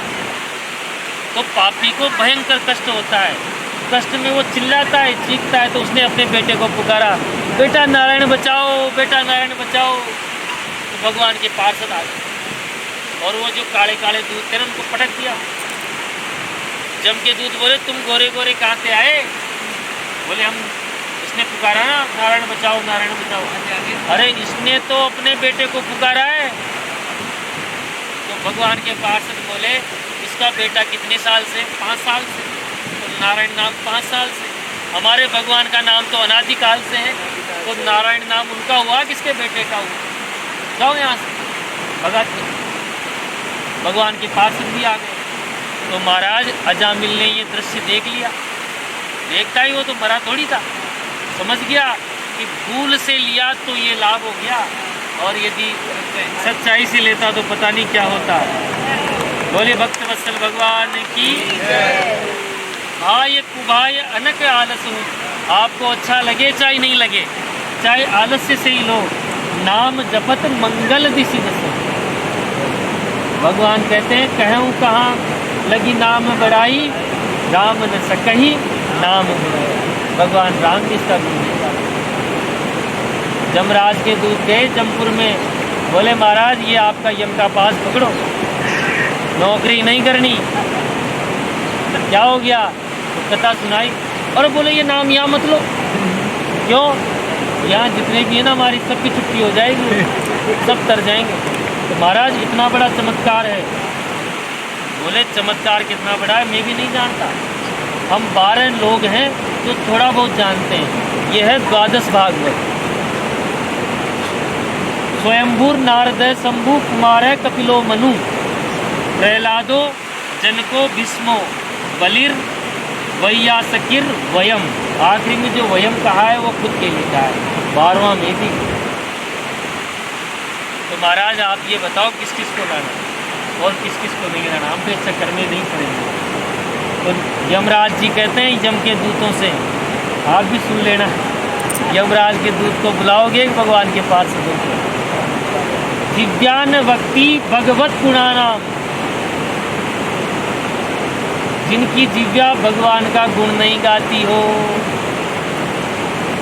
चेतस्न स्मृति तच्चरणारविंदम, उनका जो मन है ना ये भगवान के चरणों में नहीं लगा हुआ हो। कृष्णाय नो नमति, जिनका मस्तक भगवान के चरणों में नहीं दिखता हो। तान आनयति, उनको लाना है, बाकी दूसरे को हाथ भी नहीं लगाना है। बोले भक्तवत्सल भगवान की। महाराज भगवान के। सुखदेव जी कहते हैं ये जो अजामिल की कथा है इसको झूठा मत मानना। इतिहास मिमम गुह्यम, भगवान कुंभ संभव है। ये जो कुंभज ऋषि है ना उन्होंने मुझको सुनाई थी। और कहाँ पर? मलयागिरी पर्वत पर सालिग्राम जी की सेवा करते हुए, भगवान की सेवा करते हुए पर्वत के ऊपर कोई झूठ नहीं बोलता। तो ये सच्चाई है, इसको गपास्तिक मत मानना। बोले भक्तवत्सल भगवान की। तो महाराज यही है नाम संकीर्तन का महत्व। तो एक बार और नाम कीर्तन कर लो।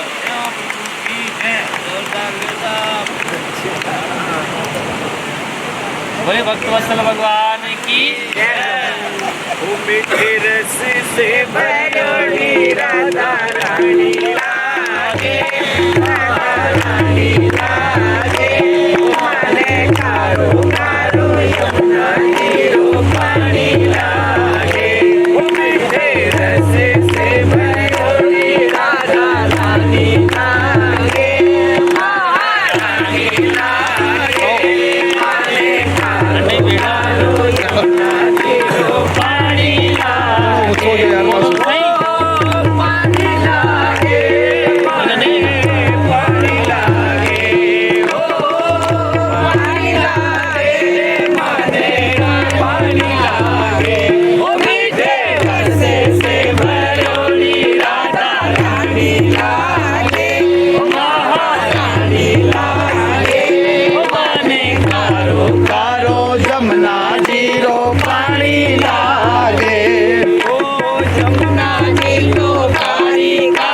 राधा गोरी गोरी, जमुना जी तो कारी कारी, राधा गोरी गोरी, जमुना जी तो कारी कारी, राधा गोरी गोरी, जमुना जी तो कारी कारी, राधा गोरी गोरी। अरे वृंदावन में धूम मचावे बरसाने की छोरी, वृंदावन में धूम मचावे बरसाने की छोरी, धाम राधा जागे। ओ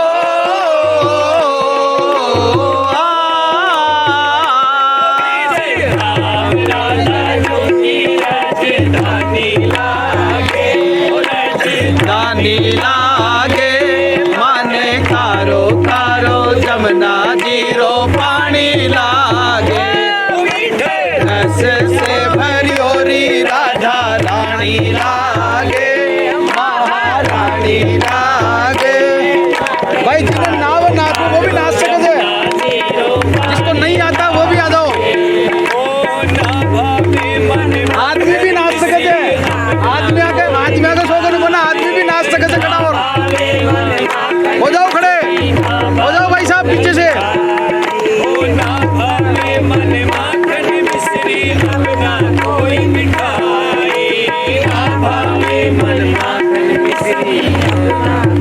मिठाई।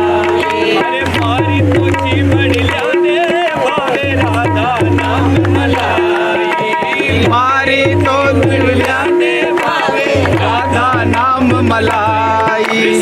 भान के लली तो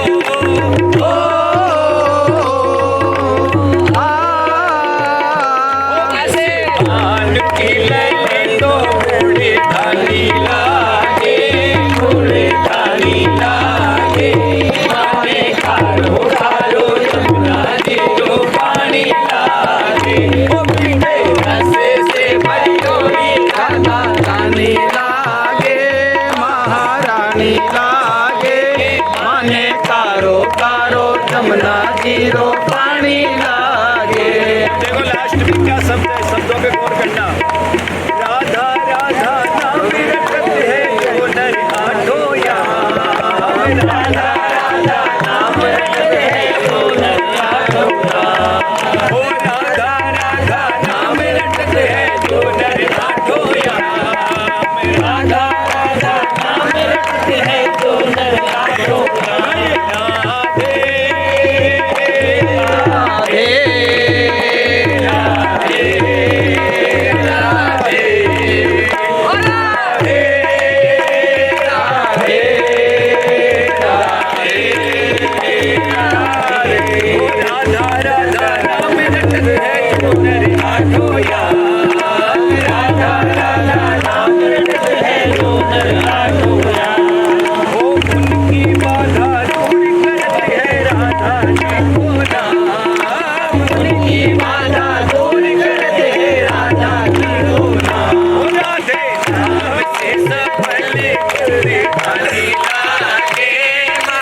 सावधान से फिर कथा पर ध्यान दें।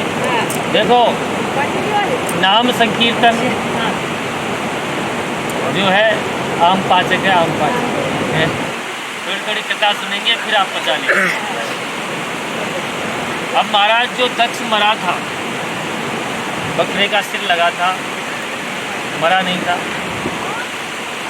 वो जहाँ भी जाता बकरे का सिर लेकर जाता, वो बड़ा अपमानित सा महसूस होता। उसने अपना वो सिर छोड़ा और इन्हीं ध्रुव जी के वंश में आगे चलकर इस दक्ष का पुनर्जन्म हुआ प्रचेताओं की पुत्र के रूप में। तो इसका नाम हुआ प्राचेतस दक्ष। असक्नी नाम की कन्या के साथ इसका विवाह हुआ। इसने 10,000 पुत्र प्रकट किए, पैदा किए। तो नारद जी ने अपने कूट प्रश्नों में उलझाकर सबको बाबा जी बना दिया। बड़ा गुस्सा आया और कुछ नहीं कर पाया, क्यों? पहले भी गुस्सा हुआ था तो बकरे का मुंह लगाना पड़ा था। फिर 1,000 पुत्र और पैदा किए। तो नारद जी ने देखा 10,000 चेला चौके नहीं है, 11,000 होने चाहिए। दक्षिणा तो 11,000 चाहिए। उनको भी उलझाकर बाबा जी बना दिया। अब की बार तो इसके क्रोध का पारावार नहीं रहा।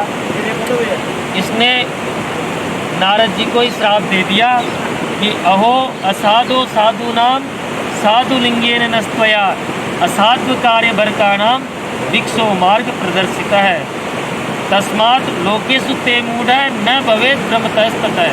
तेरा पैर एक जगह टिकेगा नहीं। नारद जी बोले बढ़िया करा। बाबा बैरागी को एक जगह रुकना भी नहीं थी, है? ये तो बहुत बढ़िया कृपा करती। प्रणाम करके चले गए तो महाराज दक्ष प्रसन्न हो गए। महात्मा बढ़िया। अब की बार उसने 60 कन्याओं को जन्म दिया।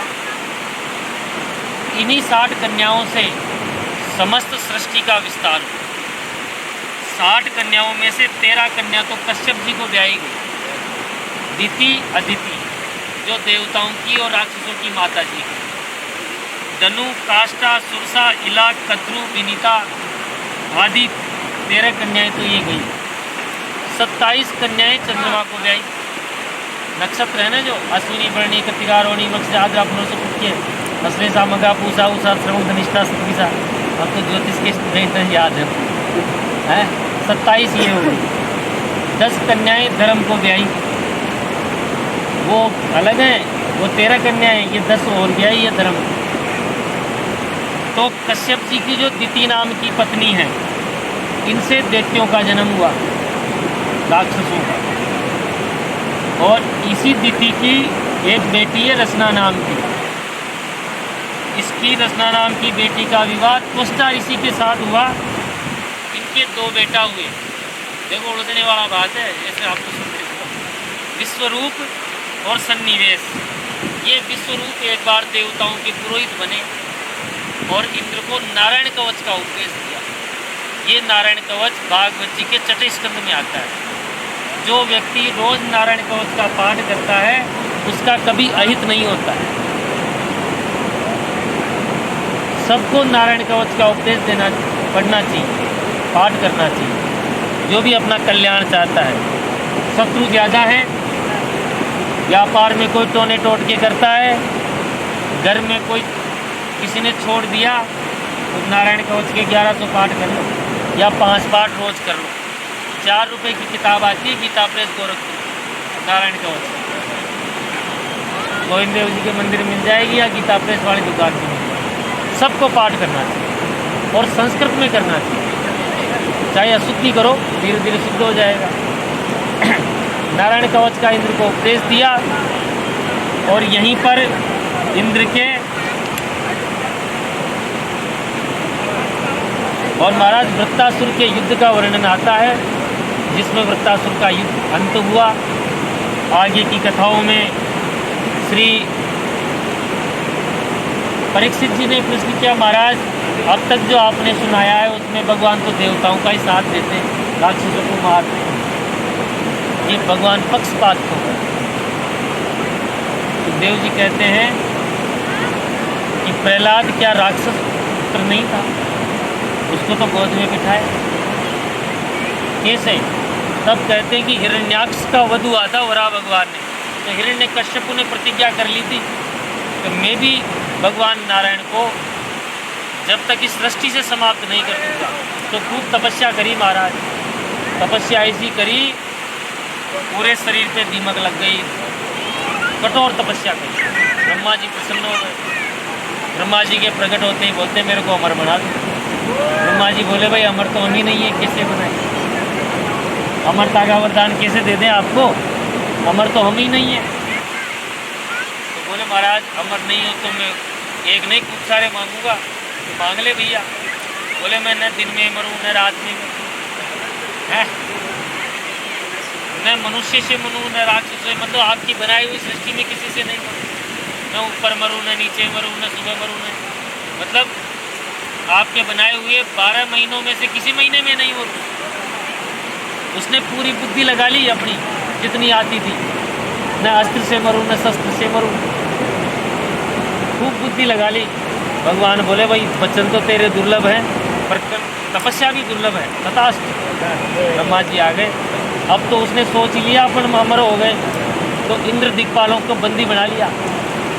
वरुण देवता से पानी भरवाता, इंद्र से झाड़ू निकलवाता, दिक्पाल लोकपाल सबको बंद कर लिया। सब देवता गए नारायण भगवान के पास, बोले महाराज इस दुष्ट का क्या करें? बोले चिंता मत करो, इसके एक ग्रह लगा दिया मैं। कौन सा? कृष्ण ग्रह लगा दिया। इसके जो पुत्र है प्रहलाद, 4 बेटा हैं, आह्लाद, नीलाद, सुलाद और प्रहलाद। प्रहलाद के ग्रह लगा दिया। अब वो ग्रह कैसा? क्वचित गायंती गायंती, कभी तो गाता रहता भजन, कभी हंसता रहता, और भक्त यही करते हैं। महाराज भक्त को दुनिया की परवाह नहीं है।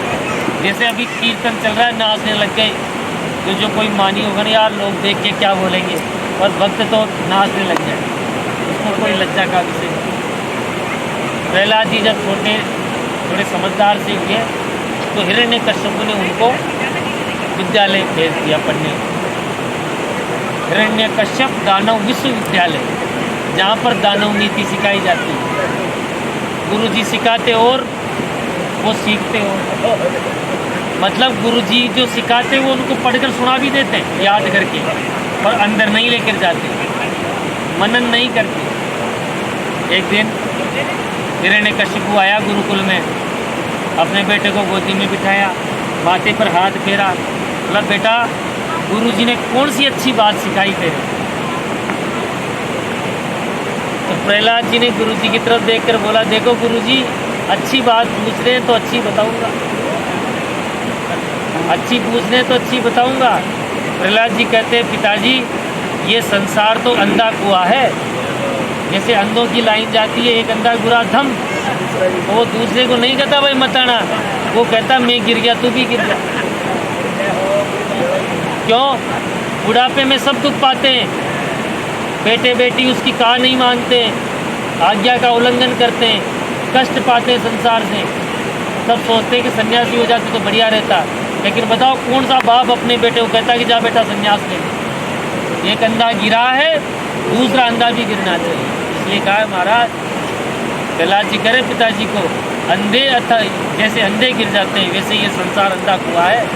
ग्रहम त्यक्तम वनम कहते हैं, संसार छोड़ के जंगल में जाओ, भगवान का भजन करो। हिरण्यकश्यप ने प्रहलाद जी को तो उतारा, कहा जाओ बेटा अपने पिताजी को भेज दे, गुरु जी को मेरे पास भेज दो। प्रहलाद जी गए, गुरु जी आपको बुलाया है। गुरु जी आए, भाई कोई बढ़िया इनाम देंगे, अच्छा पढ़ाया है तो। क्या हुआ महाराज? बोले तू दुष्ट ऐसी शिक्षा देता है मेरे बच्चे को। मेरे कोई कह रहा है कि घर छोड़ के जंगल में जाओ और नारायण का भजन करो, मेरे दुष्ट का कोई ना कोई यहाँ पे गुप्तचर है। तो आप चिंता मत करो महाराज, कोई विष्णु का गुप्तचर होगा, मैं ढूंढ दूंगा उसको। हम तो नहीं सिखा रहे, हम तो वही सिखा रहे हैं जो आपने कहा है, आप चिंता मत करो। लेकिन वही बात प्रहलाद जी की, तो गर्मियों की छुट्टी में गुरुजी प्रहलाद जी को लेकर गए पिताजी के पास। माता कयादू ने बढ़िया स्नान कराया, टीका लगाया, लगाते ना काला काला टीका, पिताजी की गोद में बैठाया। पिताजी ने हाथ फेरा, बेटा अब बढ़िया बढ़िया कौन सी बातें सीख के आया। गुरुजी वहीं खड़े, गुरुजी कांपने लगे, पता नहीं अब के क्या बोलेगा। पिताजी देखो बढ़िया बात, प्रहलाद जी कहते बढ़िया ही बताऊंगा। अब की बार प्रहलाद जी ने नवदा भक्ति का उपदेश कर दिया। श्रवणम कीर्तनम विष्णु हो, जो 9 प्रकार की भक्तियों का वर्णन किया। तुरंत प्रहलाद जी को नीचे पटक दिया और तलवार निकाल के गुरु जी की गर्दन पे लगा दी। दुष्ट, मेरे शत्रु के बारे में सिखा रहा है सारी ये। महाराज मैंने नहीं सिखाया, और मैंने नहीं सिखाया, किसी और ने भी नहीं सिखाया, ये तो सिखाया ही आया है। आपकी कसम हमने नहीं सिखाया।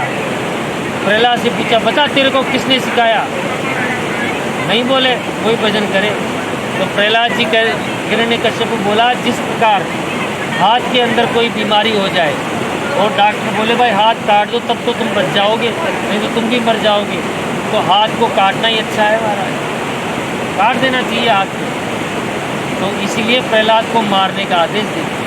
पहाड़ से गिराया, समुद्र में डुबाया, भूखा रखा, विषपान कराया, होलिका से जलाया, पर जब कोई उपाय समझ में नहीं आया तो गुरुजी को बुलाया। फिर गुरुजी ने बताया, महाराज एक अवसर मेरे को आखिरी आप दे, मैं और समझाने का प्रयास करता हूँ। बालक ही तो है। गुरुजी ले गए गुरुकुल में। फिर एक दिन तो गुरुजी चले गए बाजार, प्रहलाद जी को मौका मिल गया, सबको इकट्ठा किया, बच्चों को, अपने मित्र मंडली को, आज आओ नया खेल खेलते हैं। कौन सा नया खेल? तो छुपन छुपाई खेलेंगे। तो ये तो हमने पहले ही खूब खेला है, तो कब खेला बताओ, कहाँ से शुरुआत हुई इसकी? अब सब एक दूसरे का मुंह देखने लगे। बताओ छुपन छुपाई की शुरुआत कहाँ से हुई? मैं बताता हूँ। देखो, जब सृष्टि का प्रलय हो जाता है, सब जीव भगवान के उद्रस्त हो जाते हैं, तो भगवान प्रत्येक जीव के कर्मों के हिसाब से उसको, किसी को मनुष्य बना दिया, किसी को हाथी, किसी को घोड़ा, किसी को गद्दा, है उसके कर्म के अनुसार ढूंढ कर, उसके कर्मों को ढूंढ कर। अब भगवान कहते हैं इस संसार में मैं भी हूँ और आप भी हो, अब तुम मुझको ढूंढो, तुम मुझको ढूंढो। अब तो जो सारे मित्र थे प्रहलाद जी के बोले, प्रहलाद भैया ये तेरे को इतनी अच्छी अच्छी बातें कौन सिखाता है? जो गुरुजी तेरे को सिखा रहे हैं वही गुरुजी तो हमको सिखाते हैं, तू कौन से गुरुजी से सीख लिया? तो प्रहलाद जी कहते हैं कि जब मेरे पिताजी तपस्या करने गए थे तो मेरी माताजी कुछ दिन नारद जी के आश्रम में रुकी। नारद जी मेरी माता को सिखाते थे, मैं हमारे पेट में था, उनके गर्भ में था, तो मैं भी सुन लेता था।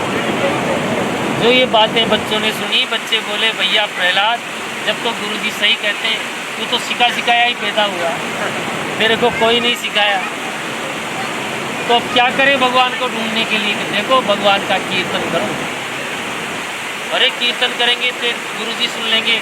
तेरे पिता का डर नहीं लगता तुझे? तेरे पिता का डर नहीं लगता? प्रहलाद जी बोले, मेरे पिता से डरते और जगत पिता का डर नहीं लगता? अरे जिस जगत पिता ने मुझे बचाया है, पहाड़ों से गिराया, वो तुमको नहीं बचाएगा? वो कहीं गया थोड़ी है। तुम तो निसंदेह कीर्तन करो, जो होगा सब मैं देख लूँगा। भैया प्रहलाद तू ही है जिम्मेदार का, बिल्कुल। तो सब मित्र मिलकर कीर्तन करने लगे।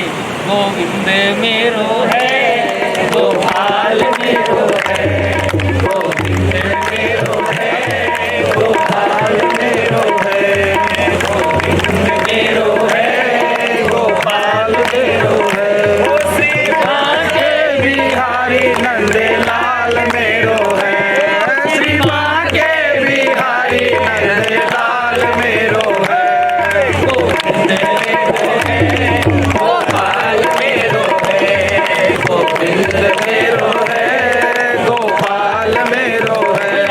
गोविंद भगवान की जय। कीर्तन कर ही रहे थे, गुरु जी आ गए। गुरु जी ने जो दृश्य देखा भाग कर गए। हिरण्यकश्यप को बुला के लाए, महाराज मैंने कुछ नहीं किया है, ये देखो ये तो कोरोना फैल गया, पहले तो एक नहीं था, एक सब में हो गया। हिरण्यकश्यप ने जो दृश्य देखा वो कीर्तन कर रहे थे। बच्चों ने देखते ही चुप हो गए। भैया प्रहलाद अब तू ही संभालियो, हमारे मस्किन आए हैं। प्रहलाद जी बोले चिंता मत करो। तुरंत हिरण्यकश्यप प्रहलाद जी के पास गया, तेरे को मुझसे डर नहीं लगता? अरे तू किसके बल पर कीर्तन कर रहा है, उसका नाम ले रहा है? कि पिताजी जिसके बल पर आप हो ना उसी के बल पर मैं हूँ। बोला मैं तो ब्रह्मा जी के जो वरदान हैं उनके बल पर हूँ। बोले मेरे भगवान तो ब्रह्मा जी को भी बल देने वाले हैं। ये जो आपके हाथ में तलवार पकड़ रखी है ना, इस तलवार इस हाथ में जो बल है वो भी मेरे भगवान का दिया हुआ है। परशुराम जी के हाथ में परसा था महाराज, राम जी के जब आए थे, लेकिन परसा तो पहचान गया, हाथ तो जड़ हो गया।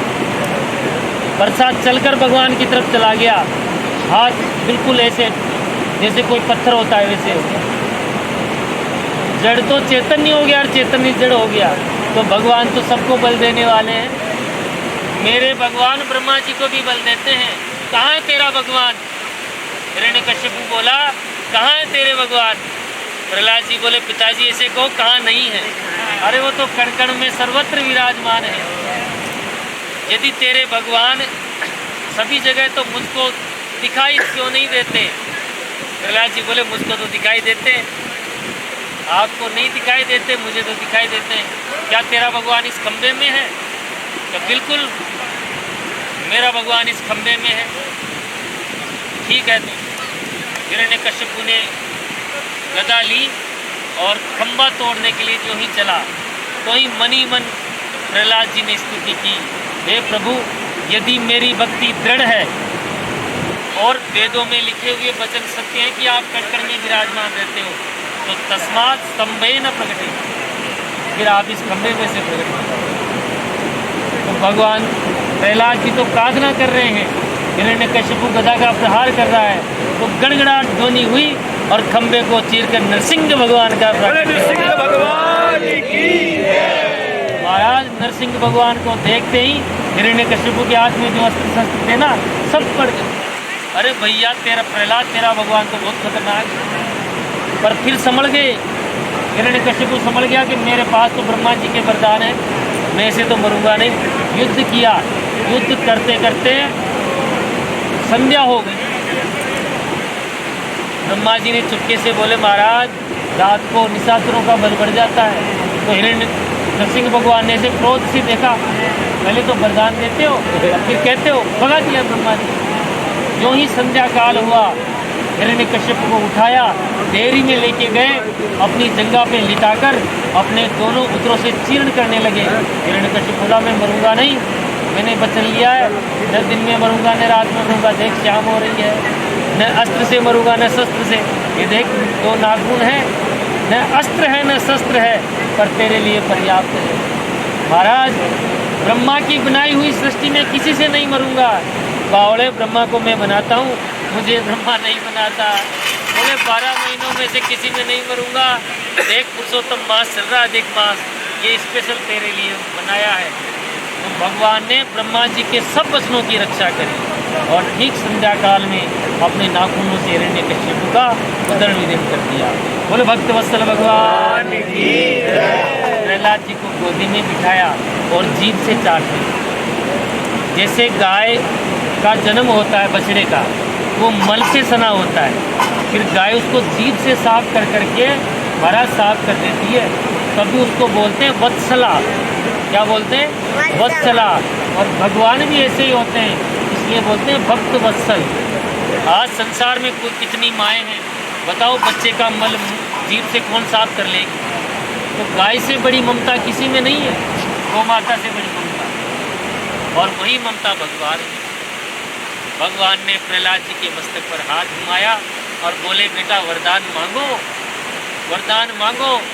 प्रहलाद जी बोले महाराज कुछ नहीं, आपके दर्शन से नहीं, तुम मांगेगा तो मुझे खुशी होगी।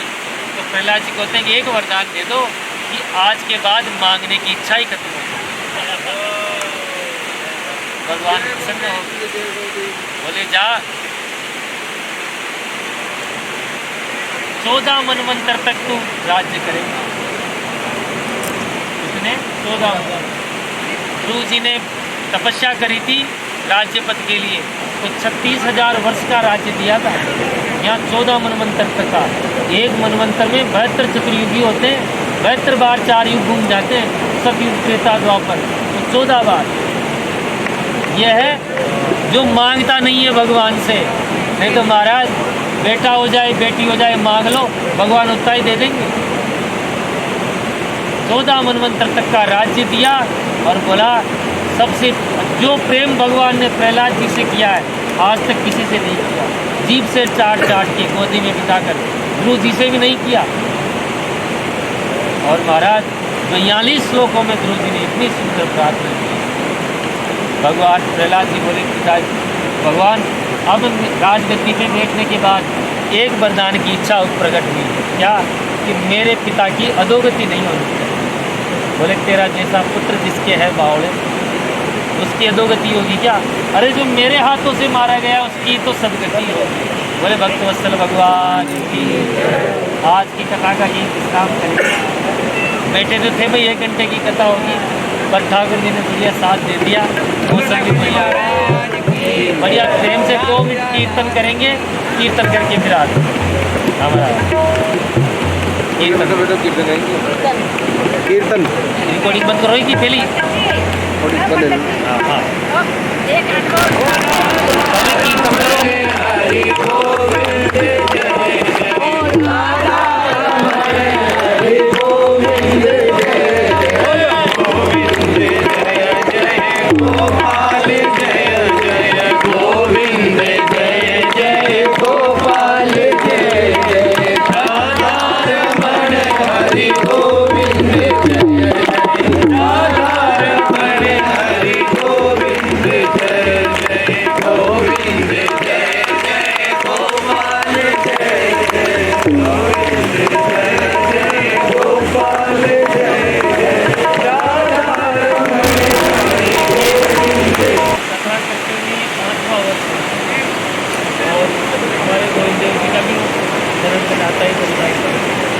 तो इन 5 सालों में इतना आनंद आ गया, वो लाखों रुपए के स्टेज में ये मेरे हृदय के मतलब लाख रुपए का डेकोरेशन हुआ है, इतना आडम्बर हुआ है। जो आनंद मेरे को आज यहाँ आया।